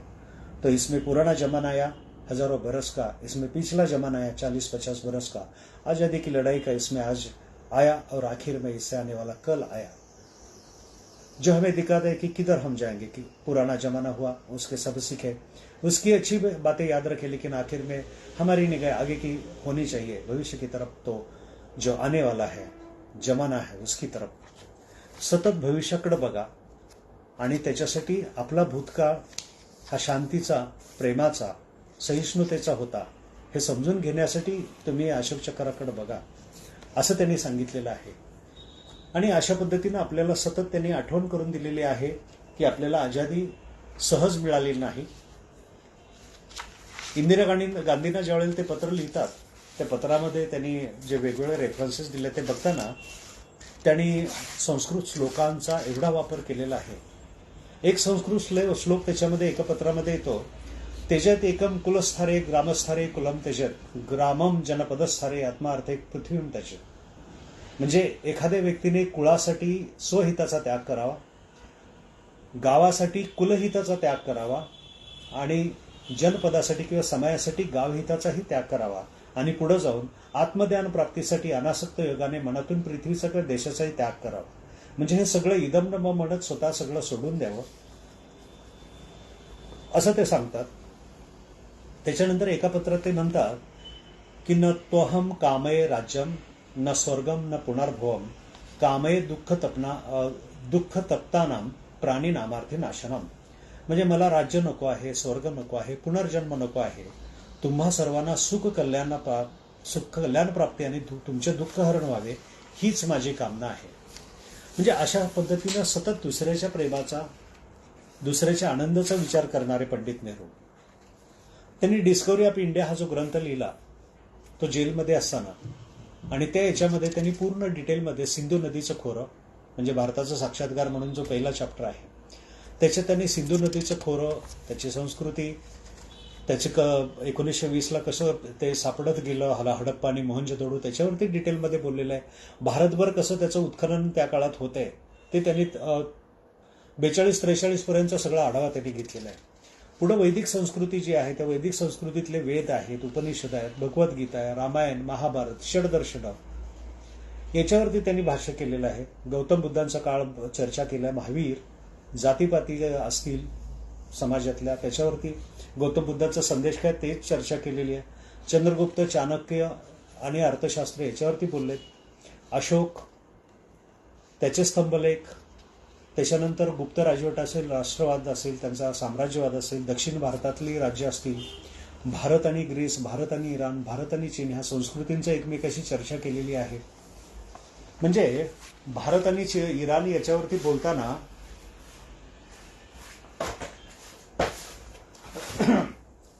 त्यांनी एके ठिकाणी म्हटलेलं आहे, इटली आणि हिंदुस्थान आपण घेऊया, तर ते म्हणतात की इटाली आणि हिंदुस्थान यामध्ये थोडंसं साम्य आहे. त्यांच्या आत्मचरित्राला 53 चॅप्टर आहे, जुने हिंदुस्थान आणि नवे हिंदुस्थान. ते म्हणतात की जशी इटालिया समजलं जातं तसे आपले हिंदुभू समजलं जातं. इटलीमध्ये रोमच्या संस्कृतीचा ठसा सर्वत्र उमटलेला होता आणि संस्कृतीचे तीर्थ आणि वैभवाचे प्रतीक म्हणून सर्व देशभर रोम नगरीचा प्रभाव पडला. पण असे एकमेव केंद्र भारतामध्ये नाही. हिंदुस्थानच काय, पण पौरात्य देशांची अक्षय नगरी असलेली काशी नगरी म्हणता येईल. रोमप्रमाणे तिने राजकारणाची उठाठेव कधी केली नाही, की ऐहिक सत्तेचा हव्यास धरला नाही. हिंदी संस्कृतीचे राज्य इतके सुविस्तर होतं की कोणत्याही एका ठिकाणी राजधानीचे नगर म्हणणे शक्य नाही. कन्याकुमारीपासून अमरनाथ बद्रीनाथपर्यंत आणि द्वारकेपासून जगन्नाथपुरीपर्यंत एका संस्कृती सागर पसरलेला असून त्यात कुठेही भिन्न कल्पनांची खळबळ झालेली नाही. तिचे तरंग देशाच्या कोपऱ्याकोपऱ्यात पोहोचलेले आहे. पाश्चात्य देशांना संस्कृतीचे व धर्माचे पसायदान इटलीने दिले, तेच कार्य पौरात्य देशात हिंदुस्थानने बजावले आहे. चीन देश हिंदुस्थान इतका पुराण व पूज्य असला तरी पौरात्य देशात संस्कृती व धर्म प्रसाराचे कार्य हिंदुस्थाननेच केलेले आहे. राजकीय दृष्ट्या देश घायाळ होऊन धरणीवर पडला होता तेव्हाही इटालियन संस्कृती जीवन सर्व युरोपभर चैतन्य फुलवित राहिले. आणि इटली हे केवळ भौगोलिक नाव आहे असं मॅटर्नीचं म्हणणं होतं.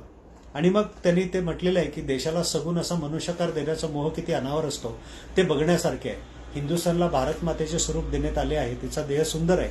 जे मगाशी जे मी वाचलं ते ह्याच इटली आणि भारत ह्याच्या तुलनेमध्ये त्यांनी वापरलेलं आहे. आता भारत ग्रीस, भारत इराण आणि अशा पद्धतीनं आपण चर्चा करतोय. त्याच्यानंतर त्यांनी ग्रंथामध्ये चर्चा केली प्राचीन भारतीय रंगभूमीमध्ये 1890च्या दरम्यान 189 नाटककारांच्या 377 नाटकांची यादी आणि टोटल 650 संस्कृत नाटकं लिखाण करेपर्यंत अस्तित्व होती याची नोंद त्यांनी त्यांच्या ग्रंथात केलेली आहे. त्याच्यानंतर भासाची जी 13 नाटकं आहेत ती एकदम कशी आपल्याला सापडली. सुदैवानं मागच्याच महिन्यामध्ये मी ते 13च्या नाटकं वाचून काढली होती. कालिदासच मेघदूत असेल, शाकुंतला असेल, अशी जी नाटकं आहेत तर याच्यावरती त्यांनी चर्चा केलेली आहे. बौद्ध धर्माचा हिंदू विचारांवर काय परिणाम झाला, हिंदूंनी बौद्ध धर्म आत्मसात कसा केला, षडदर्शनांवरती डिटेल डिस्कशन आहे. शंकराचार्यांच्या कार्यावरती चर्चा केलेली आहे. भारतीय कलेच्या बाहेरच्या देशावरील परिणाम, युरोप, मध्य आशिया, आग्नेय आशिया, भारताचा परदेशीयांशी असलेला व्यापार, प्राचीन भारतीय गणितविद्या, अरब मोगल, इस्लाम स्थापना, क्रुसेड जिहाद, या सगळी चर्चा त्यांनी केलेली आहे. अरब संस्कृतीचा भर, त्यांचा भारताशी आलेला संबंध, भारतावरती मुस्लिमांच्या झालेल्या स्वाऱ्या, 772ला सिंधवरती स्वारी झाल्यानंतर 300 वर्ष भारतावरती परत कुणाची स्वारी कशी झाली नव्हती आणि 1000 साली गजनीचा मोहम्मद कसा आला याच्यावरती. त्याच्यानंतर संमिश्र संस्कृती देशात कशी निर्माण होत गेली, समन्वय कसा झाला देशामध्ये, कबीर, गुरुनानक, अमीर खुसरो हे कसे आले, बाबर, अकबर, हिंदीकरणाची क्रमशः गती कशी निर्माण झाली आणि एकरूप संस्कृतीचा विकास कसा झाला, दक्षिणेत चोला विजयनगर साम्राज्य कशी निर्माण झाली आणि औरंगजेबाने त्याच्या चुकीच्या वागण्याने हे सगळं एकात्मतेचं चक्र उलटं कसं फिरवलं ती त्यांनी चर्चा केलेली आहे. आणि काश्मीरमध्ये धर्मांतर जे झालं ते कसं झालं, त्याला काय केलं पाहिजे, म्हणजे त्यावेळेला काय केलं होतं तो विषय त्यांनी चर्चा केलेला आहे. शिवछत्रपतींचा गनिमी काळ असेल आणि पेशवाईच्या काळात इंग्रजांची जे साठलोटं झालं आपलं आणि नंतर इंग्रज जिंकले पेशवाई इंग्रज युद्धामध्ये. रणजितसिंग शीख राजे, जयसिंग ज्यांनी वेधशाळा दिल्ली, उज्जैनी, काशी, मथुरा इथं बांधल्या त्यांच्यावरती त्यांनी चर्चा केलेली आहे. आणि नंतर मग हे पहिली 400 पानं हा चर्चा केल्यानंतर दुसरा जो ब्रिटिश राजचा येतो, बंगालमधली प्लासीची लढाई असेल, आर्थिक अत्याचार केलेले असतील, भारतीय व्यवसायानं कसं नष्ट केलं मागच्या व्याख्यानात आपण बघितलेलं. त्याच्यानंतर राजाराम मोहन राय, विल्यम जोन्स, बंगालमध्ये इंग्रजीक्षम कसं सुरू झालं, मजुरीसाठी परदेशात आपल्याला कसं जावं लागलं, दक्षिण Africa, Fiji, Trinidad, Jamaica, Guyana, Mauritius, Ceylon, Malaya, Burma इथं आपण कसं भेद केलो, हिंदू मुस्लिमांच्या सुधारक चळवळी कशा झाल्या, स्वामी दयानंद सरस्वतींचं कार्य काय होतं, रामकृष्ण परमहंस, विवेकानंद, टागोर, ज्याला आपण म्हणतो महात्मा गांधी यांचा तुलनात्मक त्यांनी अभ्यास केलेला आहे. आणि अशा पद्धतीनं ज्यावेळेला हे इंटेलेक्च्युअल लिखाण त्यांनी केलेलं आहे त्याच दरम्यान ज्यावेळेला स्वतंत्र भारतामध्ये ते आले, पंतप्रधान म्हणून आले, त्याच्यानंतर त्यांनी काय भारताच्या प्रगतीसाठी प्रयत्न केलेला आहे. तर मी मागच्या एका व्याख्यानामध्ये आपल्याला सांगितलं होतं की 1938ला ज्यावेळेला सुभाषचंद्र बोस भारताचे काँग्रेसचे प्रेसिडेंट होते त्यावेळेला जर्मनीमध्ये पंडित नेहरू आणि CV रामन हे दोघंजण जर्मनीमधल्या ज्यू सायंटिस्टना, शास्त्रज्ञांना भारतामध्ये आणता येईल का याच्यासाठी प्रयत्न करत होते आणि त्यासाठी सतत प्रयत्न करत होते. होमी भाभा, मेघनाथ सहा, विक्रम साराभाई, सतीश धवन, शांतीस्वरूप भटनागर असे नामवंत शास्त्रज्ञांना एन्करेज करून त्यांच्या माध्यमातून त्यांनी एक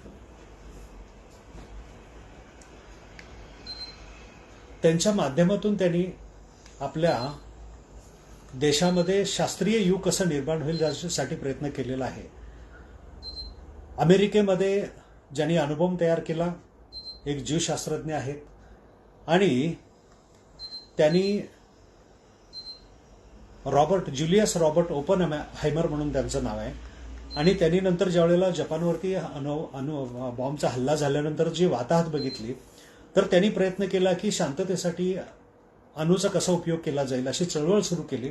अमेरिकन सरकार त्यांच्यावरती चिडलं आणि त्यांनी भारतीय म्हणजे अमेरिकन सुरक्षिततेसाठी धोका आहे असं त्यांनी त्यांच्यावरती आरोप केला. पंडित नेहरू त्यांना भारतात येऊन स्थायिक होण्यासाठी आग्रह केला. त्यावेळेला ते म्हणतात की माझ्यावरती अमेरिकेने जो आरोप केलाय तो दोषारोप पूर्ण खोटा आहे हे सिद्ध केल्याशिवाय मी अमेरिका सोडणार नाही आणि त्यांचं भारतात येणं झालं नाही. दुसरे प्राणीशास्त्रज्ञ आहेत JBS हॉल्डेन म्हणून. 1957 मध्ये नेहरूंच्या निमंत्रणावरून ते भारतात आले. जागतिक कीर्तीचे शास्त्रज्ञ आहेत आणि त्यांनी ओरिसामध्ये स्थापन झालेल्या प्रयोगशाळेत काम केले. 61 साली त्यांनी वंशशास्त्र आणि बायोकेमिस्ट्रीवरती संशोधन सुरू केलेलं आहे. आणि अशा पद्धतीनं त्यांनी महत्वाचे जगातले शास्त्रज्ञ भारतात येऊन भारतासाठी त्यांचा उपयोग कसा करून घेता येईल याच्यासाठी प्रयत्न केलेला आहे. तिसरे आहेत रासायनिक अभियांत्रिकी विषयाचे लंडन विद्यापीठातील प्राध्यापक DM नेव्हिट. 164 मध्ये हे शास्त्रज्ञ लिहितात विज्ञान आणि तंत्रज्ञान यांच्या आधुनिक राज्यातील महत्वाचे निश्चित आकलन झालेले जवाहरलाल नेहरू एकमेव पंतप्रधान असावेत. त्यांचा या क्षेत्रातील रस राजकीय गरजेपोटी निर्माण झालेला नव्हता तर स्थिर अर्थव्यवस्थेने जनतेच्या राहणीमानात बदल घडवून आणण्यासाठी असणारी विज्ञान आणि तंत्रज्ञान यांची आवश्यकता त्यांनी जाणली होती. यापोटी ती निर्माण झाला होता. 1962 साली National Committee for Space Research ही स्थापन झाली. त्या वर्षी तुंबा इथे रॉकेट प्रक्षेपण केंद्र उभारण्यात आलं. 63 साली भारताचे पहिले रॉकेट आकाशातून उंचावलं. ही जी फाउंडेशन ज्याला आपण म्हणतो पायोनियर फाउंडेशन पंडित नेहरूंनी केलं. तसं त्यांनी काय काय कार्य केलं होतं ही आपण थोडक्यात बघणार आहोत. पहिल्यांदा तुम्हाला सांगितलं की ज्यावेळेला नेताजी अध्यक्ष होते 38 साली त्यावेळेला युरोपमधून आल्यानंतर नेताजींनी एक राष्ट्रीय योजना आयोग निर्माण करायचं ठरलं होतं आणि त्याचं अध्यक्षपद पंडित नेहरूंना देण्यासाठी ते पंडित नेहरू परत भारतात येण्याची वाट बघत होते. त्याचं चेअरमन बनवलं. 47 साली भारतीय विज्ञान काँग्रेस अधिवेशनाचे पंडित नेहरू अध्यक्ष झाले. ते 34वे अधिवेशन आपल्या देशातलं आहे. 1940ला Board of Scientific and Institutional रिसर्चची स्थापना झाली. 42 साली Council of Scientific and Industrial Research CSIR ची स्थापना झाली. 45 साली शांती स्वरूप भटनागर आणि इतर शास्त्रज्ञ मगाशी आपण ज्यांची नावं घेतली ते अमेरिका म्हणजे युरोप, अमेरिका, कॅनडा ह्या सगळ्या देशात जाऊन तिथल्या शास्त्रीय संस्थांच्या भेटी ते घेत आहेत. 45 साली भारतात पाहुणे म्हणून नोबेल प्राइज विनर रॉयल सोसायटीचे ग्रेट ब्रिटनचे जे AV हिल आहे प्रोफेसर त्यांना बोलवलेलं आहे. त्यांचं मार्गदर्शन भारताला कसं होईल बघितलेलं आहे. 4 जानेवारी 47ला नॅशनल फिजिकल लॅबोरेटरी पहिली भारतीय प्रयोगशाळाचा शिलान्यास पंडित नेहरूंनी केला. एप्रिल 47ला वैज्ञानिक मनुष्यबळ समिती स्थापन केली जी पुढं Council of Scientific and Technical Research पर्सनलची आधारशिला बनलेली आहे. 48 साली नॅशनल इन्स्टिट्यूट ऑफ सायन्सेसची स्थापना केली. आता Indian Institute of technology IITs आपण ज्याला म्हणतो ज्याच्यात आपली भारताचे अतिशय हुशार मुलं त्याच्यातून बाहेर पडतात त्याचे 4-5 इन्स्टिट्यूट आहेत. तर पहिल्यांदा त्यांनी मार्च 1952ला खडगपूर ज्याला आपण म्हणतो तिथं जे भारतीय स्वातंत्र्य सैनिकांना पकडून ठेवण्याचं एक जे हिरासत केंद्र होतं ज्याला आपण ओपन जेल म्हणतो स्वातंत्र्यानंतर तिथं त्यांनी 1947च्या अगोदर जे म्हटलं मी 52 साली तिथं त्यांनी खडगपूरला IITची स्थापना केलेली आहे. पहिला पदवीधर समारंभ 56 साली तिथंच केलेला आहे. आता दुसरे जे संस्था आहेत ते 1959 साली मुंबईमध्ये रशियाच्या साहाय्यानं त्यांनी IITची स्थापना केली. पवईला जे मुंबईमध्ये आहे ते. 59 साली मद्रास इथं पश्चिम जर्मनीच्या साहाय्यानं IIT स्थापन केली. 59 सालीच कानपूरमध्ये अमेरिकेच्या साहाय्यानं IIT स्थापन केली आणि दिल्लीची जी 1961 साली स्थापन केलेली ती ब्रिटनच्या साहाय्याने केलेली आहे.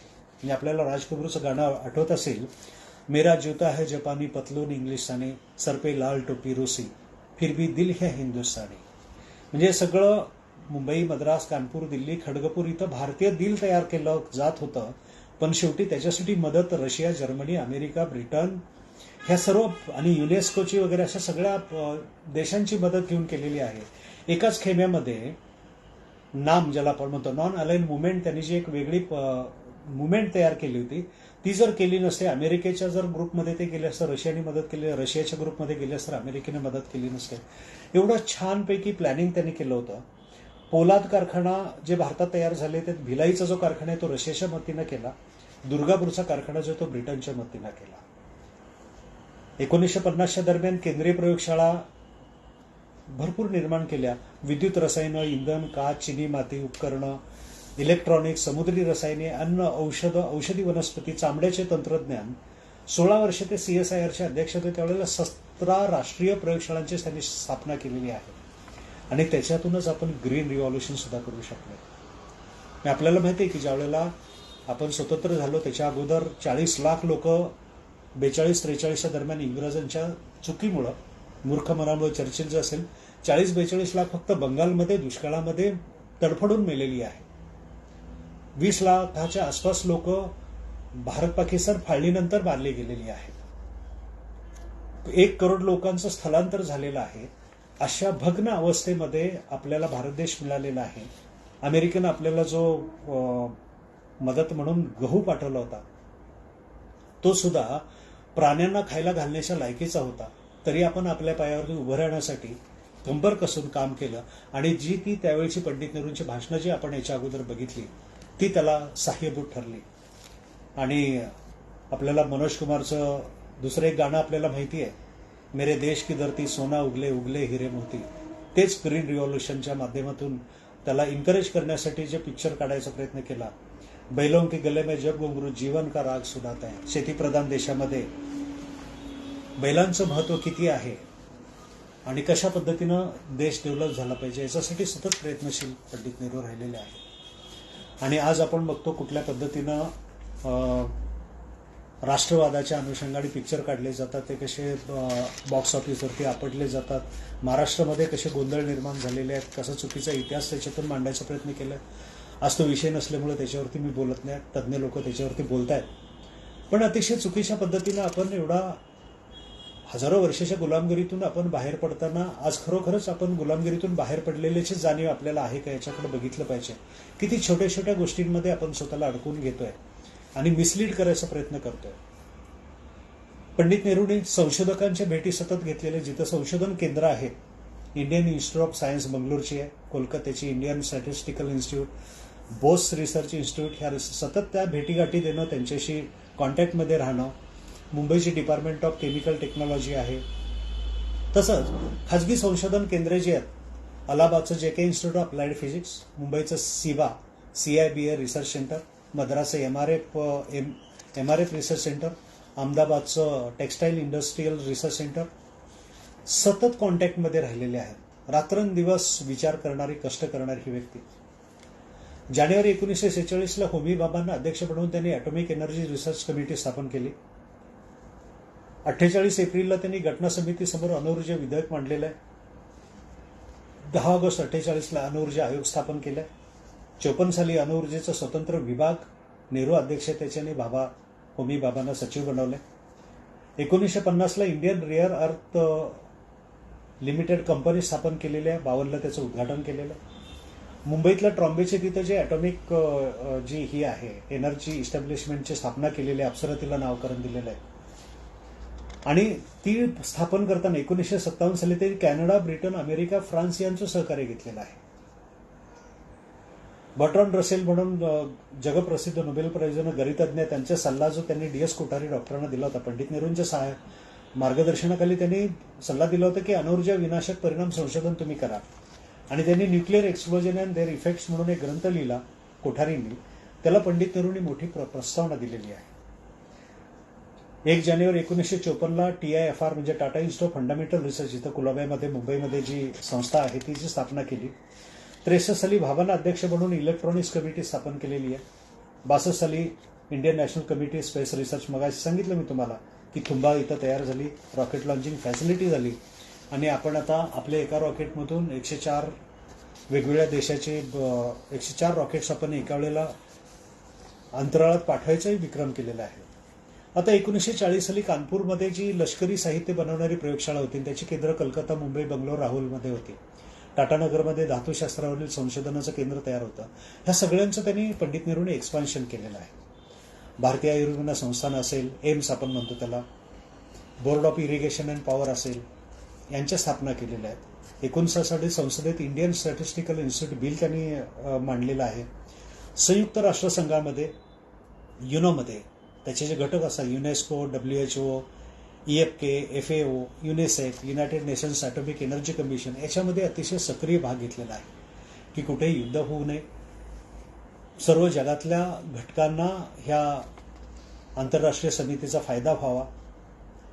पुढे त्यांनी 13 मार्च 58 साली विज्ञान नीती प्रस्ताव मांडलेले आहेत. आता वैज्ञानिक शोध आणि इतर खर्च 48-49 साली आपल्या देशात 1.10 करोड होता.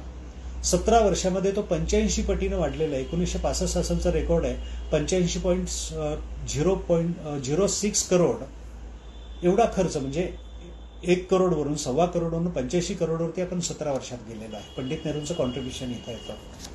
विज्ञान टेक्निकल जे प्रशिक्षित शास्त्रज्ञ किंवा लोक आपण तयार करतो, 1950 साली ते 1,88,000 होते. 15 वर्षात 4 पट त्याची संख्या वाढून 65 साली ते 7,31,000 वरती गेलेले. पंडित नेहरूंनी वेगवेगळ्या शास्त्रज्ञांची मैत्री ठेवली. ओपनहायमरचं उदाहरण वरती बघितलंच. Albert Einstein, Henry Dale, Alexander Fleming, A.B. Hill, Frederick Curie, Niels Bohr, J.D. Bernal, J.B.S. Haldane, P.M.S. Blackett, Bertrand Russell, अशा सगळ्या महान शास्त्रज्ञांशी त्यांनी मैत्री ठेवलेली आहे. 1959 साली इंडियाची प्रेस एजन्सी म्हणजे चौथा स्तंभ जो आहे त्याची स्थापना केलेली आहे. आपल्या देशातली जी परंपरा आहे, दर्पण जसं आपण म्हणतो ते स्थापन झालं तेव्हापासूनची परंपरा आहे आणि त्या परंपरेमधून लोकहितवादींचं लिखाण असेल, महात्मा फुलेंचं असेल, टिळकांचं केसरी, आगरकरांचं सुधारक, महात्मा गांधीचं यंग इंडिया, हरिजन, नेहरूंनी इंडिपेंडंटमध्ये संपादन आणि नंतर नॅशनल हेराल्ड स्थापन केलं होतं. अशा पद्धतीनं त्यांनी इंडियन प्रेस ही पॉवरफुल कशी बनेल, त्याचा सन्मान कसा राखला जाईल, हे सतत केलेलं आहे. 27-28ला त्यांनी त्यांच्या आयुष्याच्या 37-38 वर्षी ज्यावेळेला रशियाला पहिली भेट दिली त्यावेळेला भारतात येऊन एप्रिल-मे मध्ये 1928ला त्यांनी हिंदूमध्ये लेखमाला तयार करून विकासाचं आर्थिक मॉडेल रशियात कसं तयार झालं याच्यावरती चर्चा केलेली आहे. म्हणजे प्रत्येक क्षण जो आहे तो देशाला कसा आपल्या कार्याचा फायदा होईल याचा प्रयत्न केलेला आहे. कला क्रीडा केंद्रामध्येही त्यांनी तसंच केलं. 31 मे 52ला संगीत नाटक अकादमी, 5 ऑगस्ट 54ला ललित कला अकादमीची दिल्लीला स्थापना केलेली आहे. 12 मार्च 54ला त्यांनी साहित्य अकादमीचे स्थापन केले आणि 13 मार्चला तुम्हाला सांगतो साहित्य अकादमीला जे कार्यकारी अध्यक्ष आहेत त्यांना त्यांनी पत्र लिहिले आणि महाकवी सूर्यकांत त्रिपाठी ज्यांना आपण निराला म्हणतो त्यांच्याबद्दल त्यांनी सविस्तर पत्र लिहिलेलं आहे आणि ते म्हणतात की ते अतिशय साधे भोळे आहेत. त्यांनी त्यांचे अतिशय महत्वाचे ग्रंथ सुद्धा त्यावेळेला 20-20, 25-25 रुपयाला कॉपीराईटसाठी विकून टाकलेले आहेत, कॉपीराईट देऊन. आणि ते लोक जे आहेत पब्लिशर ते त्याचा फायदा भरपूर उठवत आहेत. पण ह्यांना सतत पैशाची निकड आहे, पण त्यांचं स्वाभिमान आपण सुरक्षित ठेवून महाश्वेता देवी ज्या आहेत त्यांच्या माध्यमातून आपण त्यांना दर महिन्याला 100 रुपये मंजूर करूया आणि ते या महिन्यापासून मिळाले पाहिजेत असं करून ते अशाच पद्धतीनं त्यांनी जवळीकीचे संबंध त्यांचे फिराक गोरखपुरी, हरिवंशराय बच्चन, राष्ट्रकवी रामधारी सिंह, राष्ट्रकवी मैत्रीशलर गुप्ता यांच्याशी आहेत. रामधारी सिंह दिनकर यांनी सांगितले की पंडित नेहरू गीता नियमित वाचत होते आणि पंडित नेहरूंच्या मृत्यूनंतर त्यांना फिरोज गांधींनी सांगितलं की गीतेचा दुसरा अध्याय त्यांचा पूर्ण तोंडपाठ होता. म्हणजे पंडित नेहरूंच्यावरती धर्माच्या बाबतीत वेगवेगळे आक्षेप आरोप घेणाऱ्या लोकांनी हे लक्षात ठेवलं पाहिजे की आपण गीता वाचता का आणि गीतेचे अध्याय आपले तोंडपाठ आहेत का. National institute of drama, NSD ज्याला आपण म्हणतो, फिल्म इन्स्टिट्यूट, ह्या संस्था त्यांनी तयार केल्या. आता क्रीडा क्षेत्रामध्ये वेगवेगळी संशोधनं करत असताना 51 साली आशियाड भारतामध्ये आयोजित करण्याचा त्यांनी भरपूर प्रयत्न केला, त्यावेळेस जमलं नाही. पण त्यांची मानसिकता पण लक्षात घेऊ. 11 फेब्रुवारी 49 साली क्रिकेट कंट्रोल बोर्डाचे सचिव जे AS डिमेल आहेत त्यांचं एक पत्र आलं होतं आणि त्या पत्रामध्ये प्रस्ताव मांडला होता की दिल्लीमध्ये एक स्टेडियम आपण बांधूया, त्याला नेहरू स्टेडियम इन पार्क असं नाव देऊ आणि मुंबईमध्ये आपण वल्लभभाई पटेल ऑलिम्पिक स्टेडियम तयार करूया. त्याच दिवशीच्या उत्तरामध्ये पंडित नेहरू म्हणतात स्वतःची किंवा इतर कोणाची नाव स्टेडियमला देऊ नये. नॉर्मली स्टेडियमची नावे ही नॅशनल स्टेडियम सारखी ठेवावी. म्हणजे पंडित नेहरू स्वतःचं नाव इतर कुठल्याही व्यक्तीचं नाव देऊ नये. आपण बघतो की इथं स्वतःच्या हयातीमध्ये स्वतःचीच नावं काही लोक स्टेडियमला ठेवतात आणि त्याच्यामुळं ती नॅशनल स्टेडियम्स किंवा ज्याला आपण म्हणतो की मोठमोठे जे खेळाडू आहेत त्यांच्या नावाने स्टेडियमला नावं जाणार हे महत्वाचं आहे. पंडित नेहरूंनी आपल्या देशामध्ये राजकीय स्थैर्य, लोकशाही, नियोजन, धर्मनिरपेक्षता असे सामाजिक बदल केलेले आहेत. परदेशामध्ये सुद्धा ज्यावेळेला डॉक्टर झिव्यागो कादंबरीकार बोरिस पासरनाक यांना नोबेल प्राइज मिळाल्याने रशियामधून ते प्राइज घेण्यासाठी जाऊ शकत नव्हते, त्यावेळेला पंडित नेहरूंनी भरपूर प्रयत्न केले होते की त्यांना रशियामधून बाहेर पडता यावं, पण ते काही शक्य झालं नाही. युगोस्लावियाचे जे एक बंडखोर साम्यवादी लेखक होते मिलोवेन जिलास, तर ते जेलमध्ये बंदिस्त होते. त्यांच्या पत्नीने नेहरूंना कॉन्टॅक्ट केलं. त्यांनी लगेच युगोस्लावियाची भारतातली जी एम्बॅसी होती तिथं लगेच त्यांना बोलवून त्या एम्बॅसीच्या प्रमुखांना सांगितलं की या लेखकांना तिथं व्यवस्थित वागणूक दिली जावी आणि त्या पद्धतीने त्यांनी सतत प्रयत्न केले. आणि हे सगळे प्रयत्न करत असताना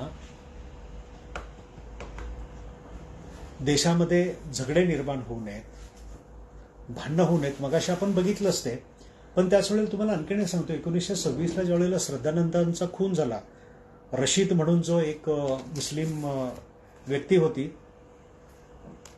त्यांनी जो खून केला, तर त्यावेळेला त्यांना श्रद्धांजली वाहताना पंडित नेहरू म्हणतात, 1926च्या अखेरीस एक भयानक दुःखद प्रसंग घडून येऊन सर्व हिंदुस्थानभर भीतीयुक्त तिरस्काराची प्रचंड लाट उठली.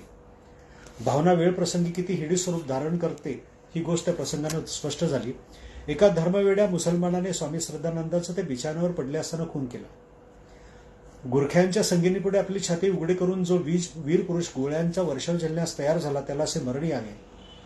सुमारे 8 वर्षापूर्वी एक आर्य समाजी पुढारी म्हणून दिल्लीच्या सुविख्यात जुम्मा मशिदीच्या व्यासपीठावरून हिंदू मुसलमानांच्या ऐक्यासाठी व हिंदुस्थानच्या स्वातंत्र्याची घोषणा याच पुरुषाने केली होती. त्यावेळी अफाट स्रोत समुदायाने हिंदू मुसलमान की जे अशा आरोळ्यांनी त्यांचे स्वागत केले होते व बाहेर रस्त्यावर आपले रक्त एकत्र सांडून या घोषणेची पूर्तता केली. पण आता स्वतःच्या देशबांधवाकडून मारले गेलेले ते स्वामी श्रद्धानंद मृत्यूशयावर पडले होते. आपण करीत आहोत मोठे पुण्यकर्म आहे, त्यामुळे आपला स्वर्गलाभ होणार अशी त्या मारेकऱ्याची खुळी समजत होती, यात शंका नाही. सध्याच्या पूर्तीसाठी देहदंड सहन करणारे व मृत्यूलाही न डगमगणारे असे जे शारीरिक धैर्य, त्याचे मला नेहमीच कौतुक वाटते आणि आपल्यापैकी बहुतेकांना माझ्याप्रमाणेच कौतुक वाटत असेल. ही निर्भय वृत्ती स्वामी श्रद्धानंदांच्या ठिकाणी उदंड वसत होती. भगव्या वस्त्रांनी मंडित व वृद्धापकाळाच्या दराऱ्यापुढे हेचकिंतते व न वाकलेला असा भव्य आणि थोराड बांधा, तेजाने दगदगणारे त्यांचे डोळे व कधी कधी इतरांची दुर्बलता पाहून त्रासिकपणाने व संतापाने किंचित काळक्रुद्ध भासणारी त्यांची चर्या, याचे चित्र मला किती स्पष्टपणे आठवत आहे. अजूनही कितीतरी वेळा त्यांची प्रतिमा माझ्या डोळ्यासमोरून उभी असल्याचं मला भास होतं. स्वामी श्रद्धानंद,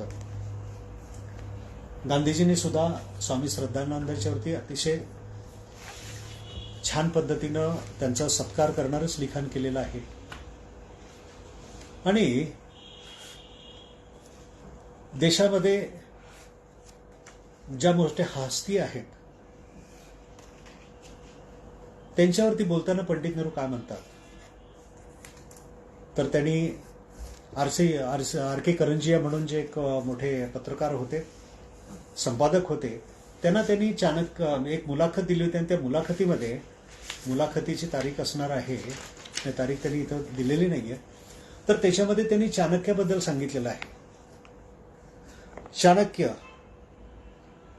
हा विशिष्ट भारतीय प्रकारचा विद्वान होता. भारतीय प्रकारचा विद्वान ही एक वेगळी पद्धत आहे.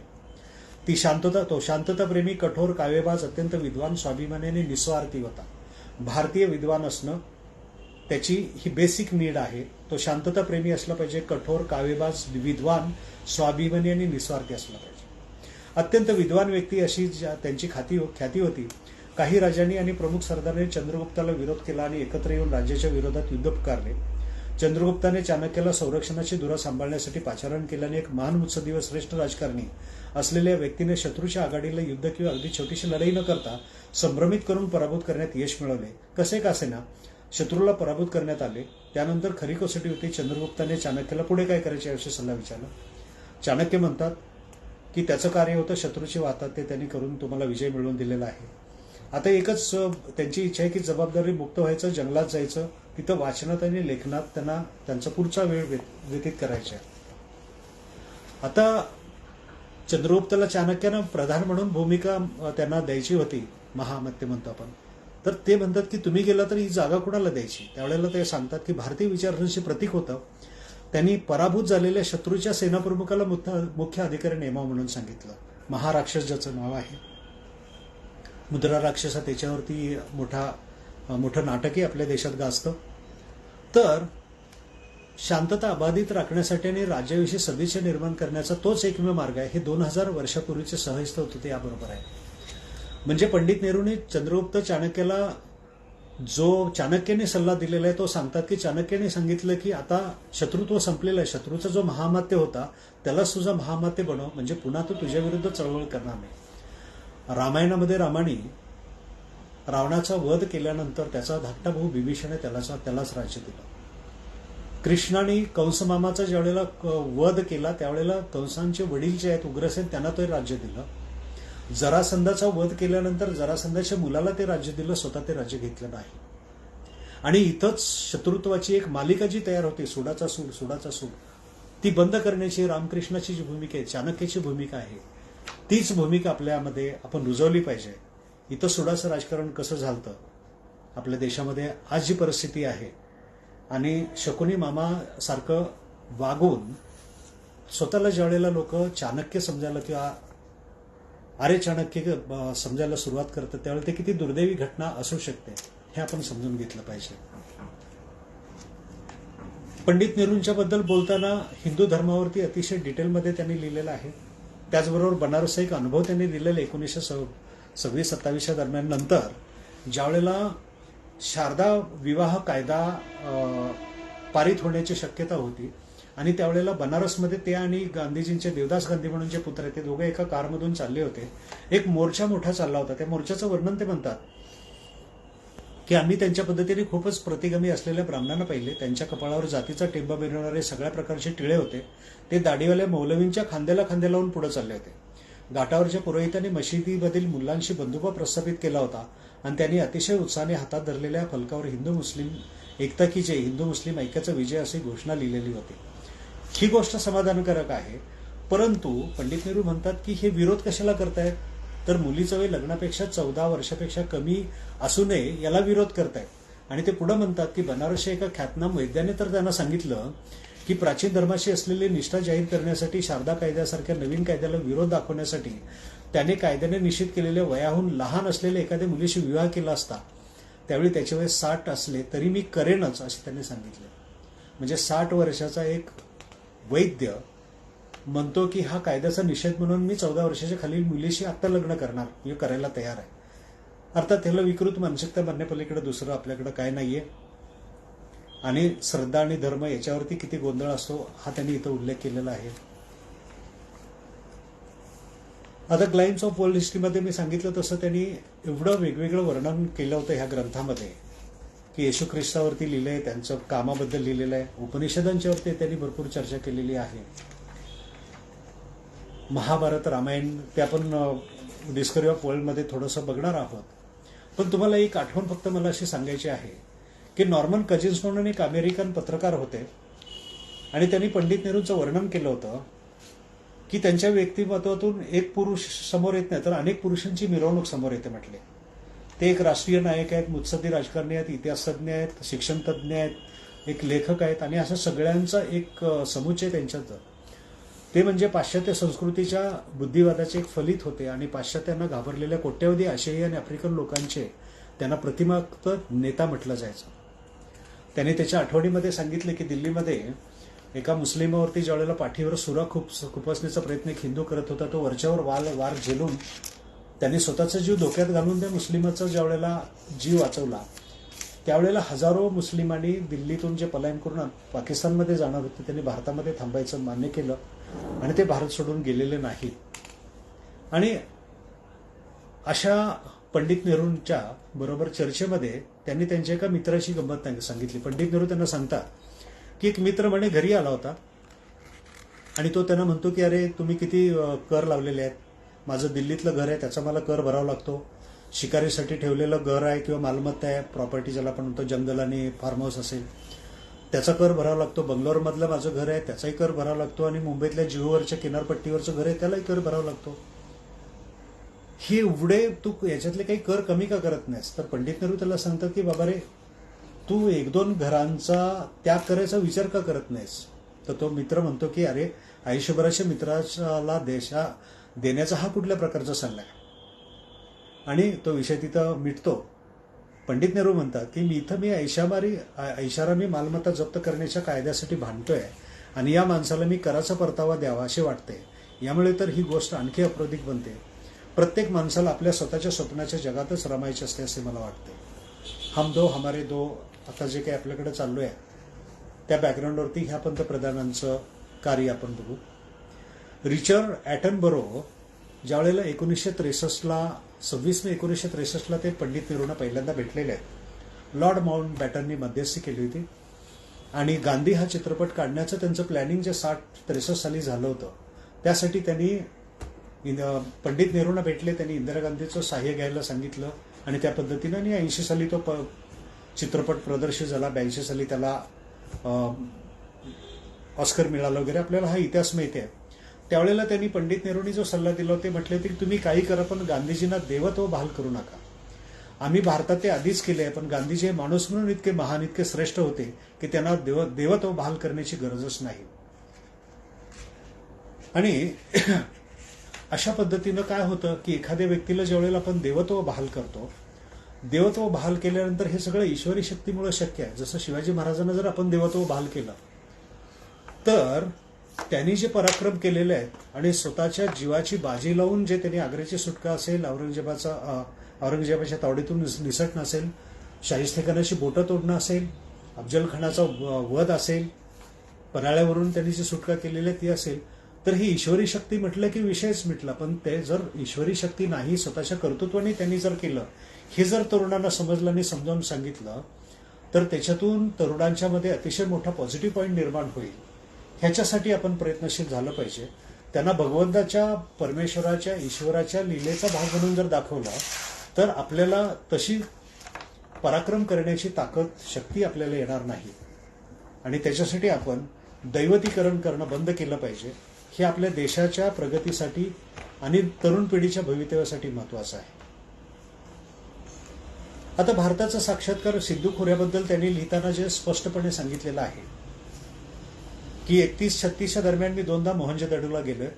तिथं मी जे काय बघितलं, किती त्याच्यात काय काय सापडलेलं आहे, त्या संस्कृतीबद्दल बोलल्यानंतर आर्यांचं आगमन परत भारतात कसं आलेलं आहे, हिंदू धर्म म्हणजे काय, हिंदूचं वळण कसं आहे, ते असं चर्चा करत करत ते पुढं वेदांवरती येतात. त्या साधनं जी आहेत भारताची त्याच्यावरती ते वेदांवरती बोलत असताना पुष्कळ हिंदू वेदांना अपौरुष मानतात. हे मी दुर्दैव समजतो, कारण असे मानण्यामुळे त्यांचा खरा विषय सूचक अर्थ आपल्या ध्यानात येत नाही.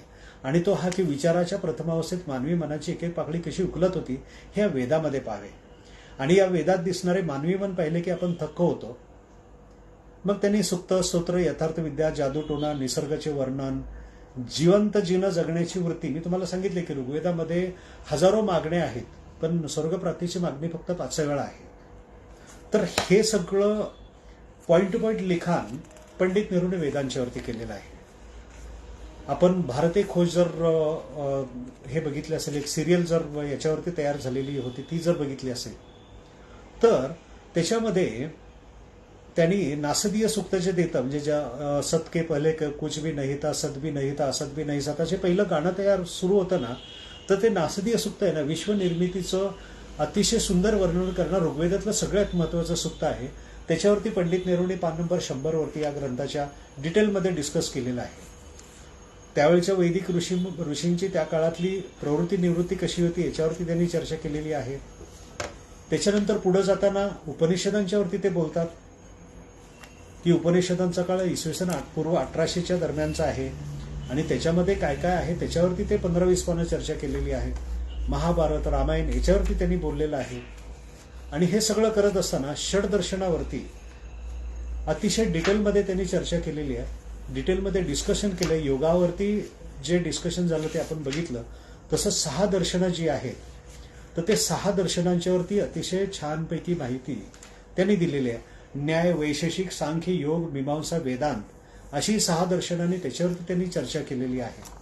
म्हणजे भारताचा राजकीय इतिहास, भारताचा आध्यात्मिक इतिहास, जगाचा इतिहास, एवढं सगळं नॉलेज असणारा आणि भारतासाठी रात्रंदिवस तळमळणारा हा एकमेव म्हणणार नाही, सगळेच आहेत, पण एकमेव व्यक्ती आपल्या पत्नीवरती किती प्रेम करत होते.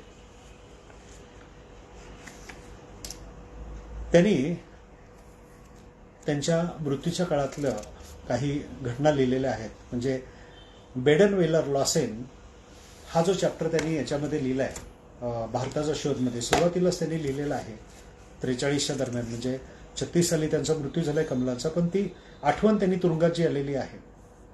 तर ते सांगतात की मी सप्टेंबर 9ला बेडन वेलरला भेटलो सायंकाळी. तिला भेटायला युरोपमध्ये गेलो. तिला पाहिलं, तिच्या मुखावर तेच चिरपरिचित दुर्दम्य स्मित होतं. खंगली होती, दुःखविवळ असली होती, फार बोलू शकत नव्हती.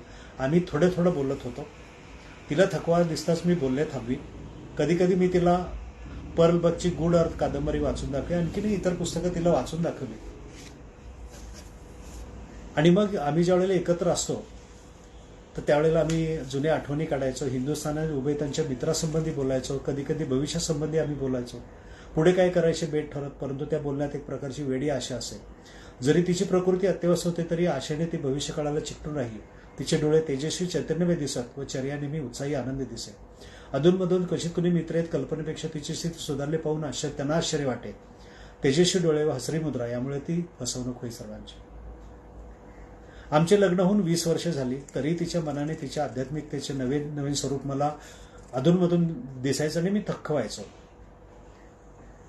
तिचा स्वभाव आपल्याला नीट कळला का? भूलोकापासून वेगळे विरल देही भासणारं तिचं मन मला कधी सापडले का? तिचं शिक्षण, त्याच्यावरती त्यांनी भाष्य केलंय. ते म्हणतात की अर्वाचीन मुलीत संयम कमी असतो, तोल नसतो, तो कमलमध्ये नव्हते. असे असून एक आधुनिकपणा तिने सहज उचलला. गुणविशेष, ती भारतकन्या होती, त्यात विशेष करून काश्मीर कन्या होती. अतिसंवेदनशील, स्वाभिमानी, पोक्त असून अल्लड, शहाणी, वेडी, ज्याच्याशी परिचय नसे तिला, त्यांच्याशी ती कमी बोलत असे. माझ्याजवळ आपण होऊन मदत मागायला ती तयार नव्हती. वास्तविक इतर कोणीपेक्षा मीच तिला ती मदत हवी होती ती देऊ शकत होतो, चांगलं मार्गदर्शन करू शकत होतो, पण ती सहसा माझ्याकडे यायची नाही. राष्ट्रीय लढ्यात आपणही योग्य तो सहभाग घ्यावा असे तिला वाटत होते. केवळ पतीवर विसंबून राहणारी, त्याची सावली नुसती पडछाई होऊन राहणे तिला पसंत नव्हते. रवींद्रनाथ टागोरांच्या नाटकातील चित्राप्रमाणे, म्हणजे चित्रा एक पात्र आहे, ती म्हणत असेल कदाचित, मी चित्र आहे जिची पूजा करावी अशी मी एखादी देवता नाही. दिव्यावर होरपळलेल्या पतंगाची कीव वाटूनही शेवटी त्याला सहज झटकून टाकतात तशी उपेक्षिणी कीटकही नाही. संकटाच्या आणि साहसाच्या मार्गात स्वतःच्या शेजारी मला उभे राहू देण्याची जर कृपा केली, तुमच्या जीवनातील थोर मानवीय कर्तव्यात मलाही भाग घेण्याची परवानगी दिली तर माझे खरे स्वरूप तुम्हाला समजून येईल. परंतु कमला अशा प्रकारे प्रत्यक्ष शब्दाने माझ्याजवळ कधी बोलली नाही. पुढे पडू तिच्या डोळ्यातून मला हा संदेश वाचता आला. आणि बऱ्याच वेळेला कमलानी स्वातंत्र्य लढ्यामध्ये कसा भाग घेतला होता, कशा पद्धतीने तिने हे केलं. सिलोनमध्ये ते एकदा दोघंजण आणि इंदिरा छोटी असे दोघाती कसे जाऊन आले. परंतु दुर्दैवाने ते काय होतं की ज्या वेळेला त्या फार आजारी पडायला लागतात त्याच वेळेला ह्यांना 2-2 वर्षाच्या म्हणजे एकूण 4 वर्षाची शिक्षा होते. ते म्हणतात की ज्यावेळेस आम्हाला एकमेकांची अत्यंत आवश्यकता होती त्यावेळेसच आम्ही एकमेकांच्या इतकी जवळ आलो होतो. त्याच वेळेस नेमक्या 2-2 वर्षाच्या 2 दीर्घ शिक्षा आड आल्या. तुरुंगातील ते जाताना जाणारे दिवस मी विचार करीत बसे. अशा वाटे की खात्रीने एकत्र येण्याचा योग येईल. आणि ही वर्ष तिने कशी दवडली, तिची काय स्थिती होती मी कल्पना करू शकेन, परंतु नक्की सांगता येणार नाही. कारण तुरुंगात ज्या भेटीगाठी होत किंवा बाहेर जो थोडा वेळ मिळाला त्यावेळेस आम्ही नेहमीप्रमाणे नसू. स्वतःची वेदना, स्वतःचे दुःख दुसऱ्याला कळू नये म्हणून आम्ही दोघे वरपांगी असत असू, आनंदी राहत असू, पण काही नाही असे दाखवून नित्याप्रमाणे वर्तत असू. परंतु तिच्या मनाला शांती नव्हती ही गोष्ट खरी. कितीतरी गोष्टी तिच्या मनात होत्या, त्या तिला त्रास देत होत्या, सतावित होत्या. मी तिला सहाय्य देऊ शकलो असतो, पण कारागृहातून ते कसे होणार, किती जमणार. माझे सारे गतजीवन, भूतकालीन जीवनाचा सारा चित्रपट माझ्यासमोर फिरत होता आणि तेथे नेहमी कमला माझ्याजवळ सदैव उभी असते. हिंदी स्त्रियांची ती मला प्रतीक वाटे. हिंदी स्त्रियांचेच काय, स्त्री जातीचेच ती प्रतीक वाटे. कधी कधी हिंदुस्थानासंबंधीच्या माझ्या कल्पनात आश्चर्यकारक रीतीने ती मिळून जाईल, एकरूप होईल. हिंदुस्थान, प्रिय भारत देश, आमच्या दोघांचा आवडता देश. तो कसाही असो, त्याच्यात दोष असो, दुबळेपणा असो, तरी तो आम्हाला प्रिय आहे. हिंदुस्थान म्हटले म्हणजे काहीतरी गूढ, काहीतरी हाती न सापडणारे, हातून निसटणारे असे वाटे.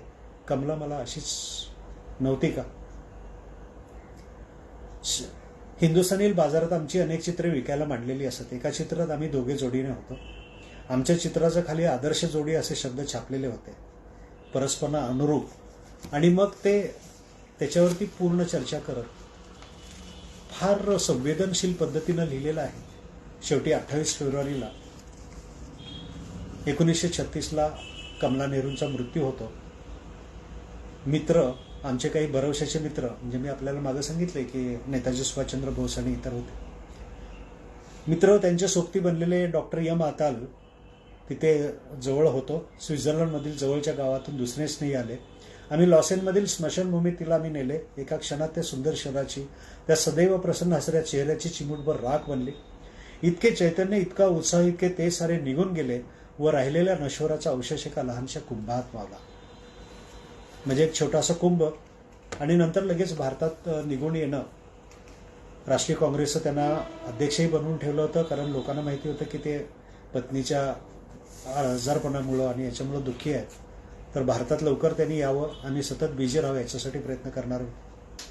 भारतात येताना कैरोला, म्हणजे पहिल्यांदा त्यांना रोममधून जावं लागणार होतं. रोममध्ये त्यांनी भेटावं म्हणून मुसोलिनी फार प्रयत्न करतो, त्यांना ते अवॉइड करतात आणि पुढं कैरो वगैरे अशा मार्गाने ते येतात.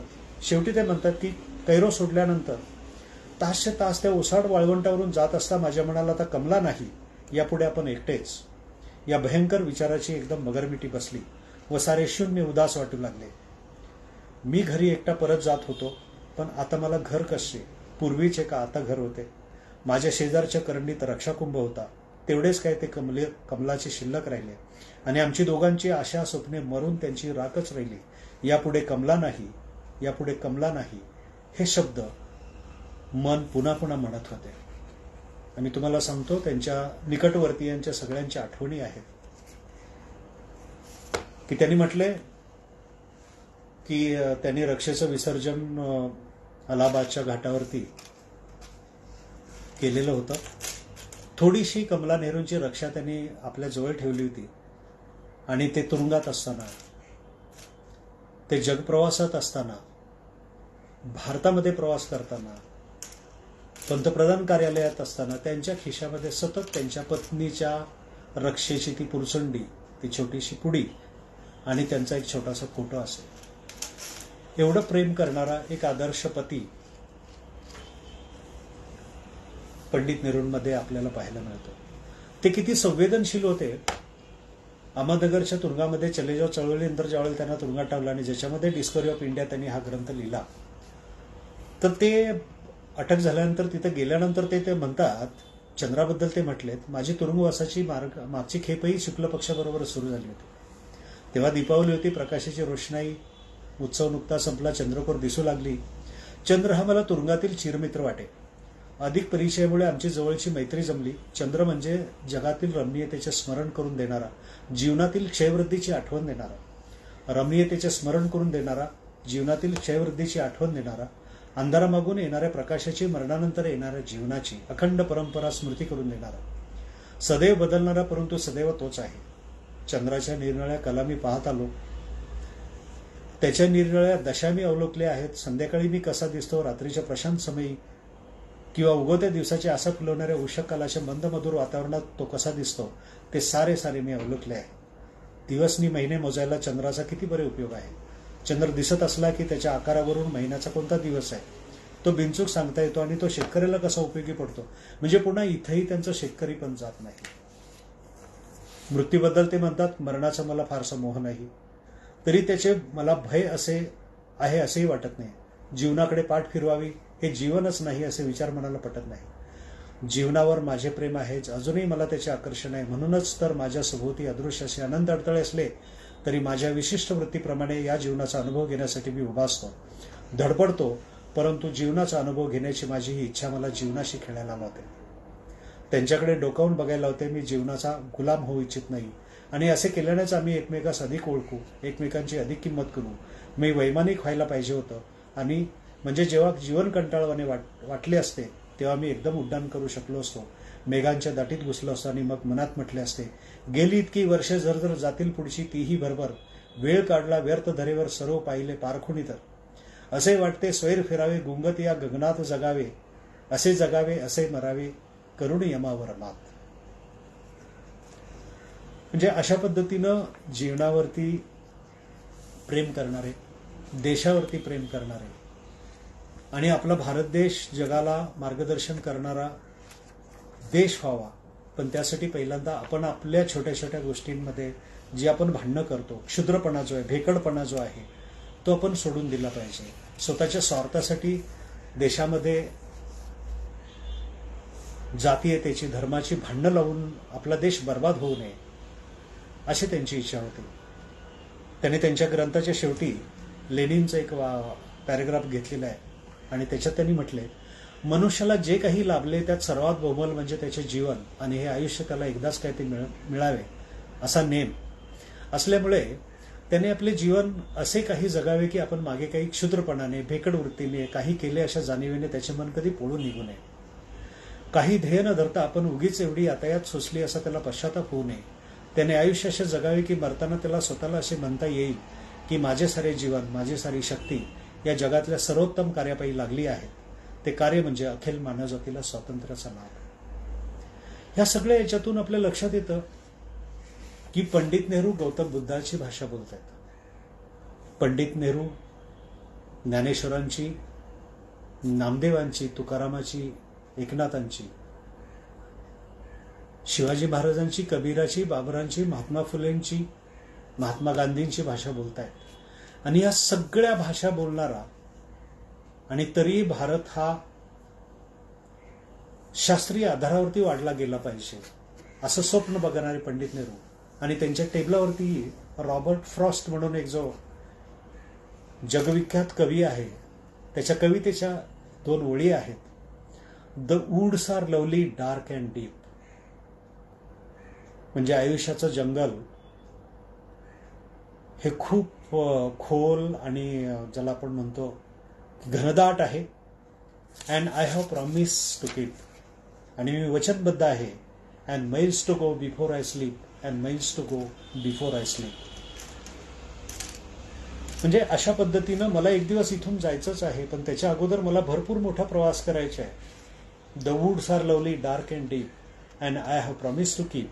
And miles to go before I sleep. And miles to go before I sleep. आणि हे जे रॉबर्ट फ्रॉस्टची जी कविता आहे आणि पंडित नेहरूंनी स्वतःचं जे हे केलेलं आपण म्हणतो की त्यांची जी शेवटची जी इच्छा होती ती पाठीमागेही आपण म्हटलेलं आहे की माझ्या देहाची मुठभर रक्षा गंगेत टाकावी, उरलेली उंच आकाशात न्हावी, जिथे शेतकरी काम करतो त्या शेतात ती पडावी, माझ्या देहाचा कण न कण मातृभूमीच्या मातीशी एकरूप व्हावा. हीच माझी अखेरची इच्छा आहे. आणि अशा पंडित नेहरूंच्या आज 133वी जयंती आपण साजरी करतोय. पंडित नेहरूंचा सल्ला, पंडित नेहरूंचं मार्गदर्शन आणि पंडित नेहरूंचे स्वप्न पुढे नेण्याचं काम ही भारतवासीय म्हणून आपली सर्वांची जबाबदारी आहे. पुन्हा एकदा बालदिनाच्या सर्वांना शुभेच्छा. जय हिंद.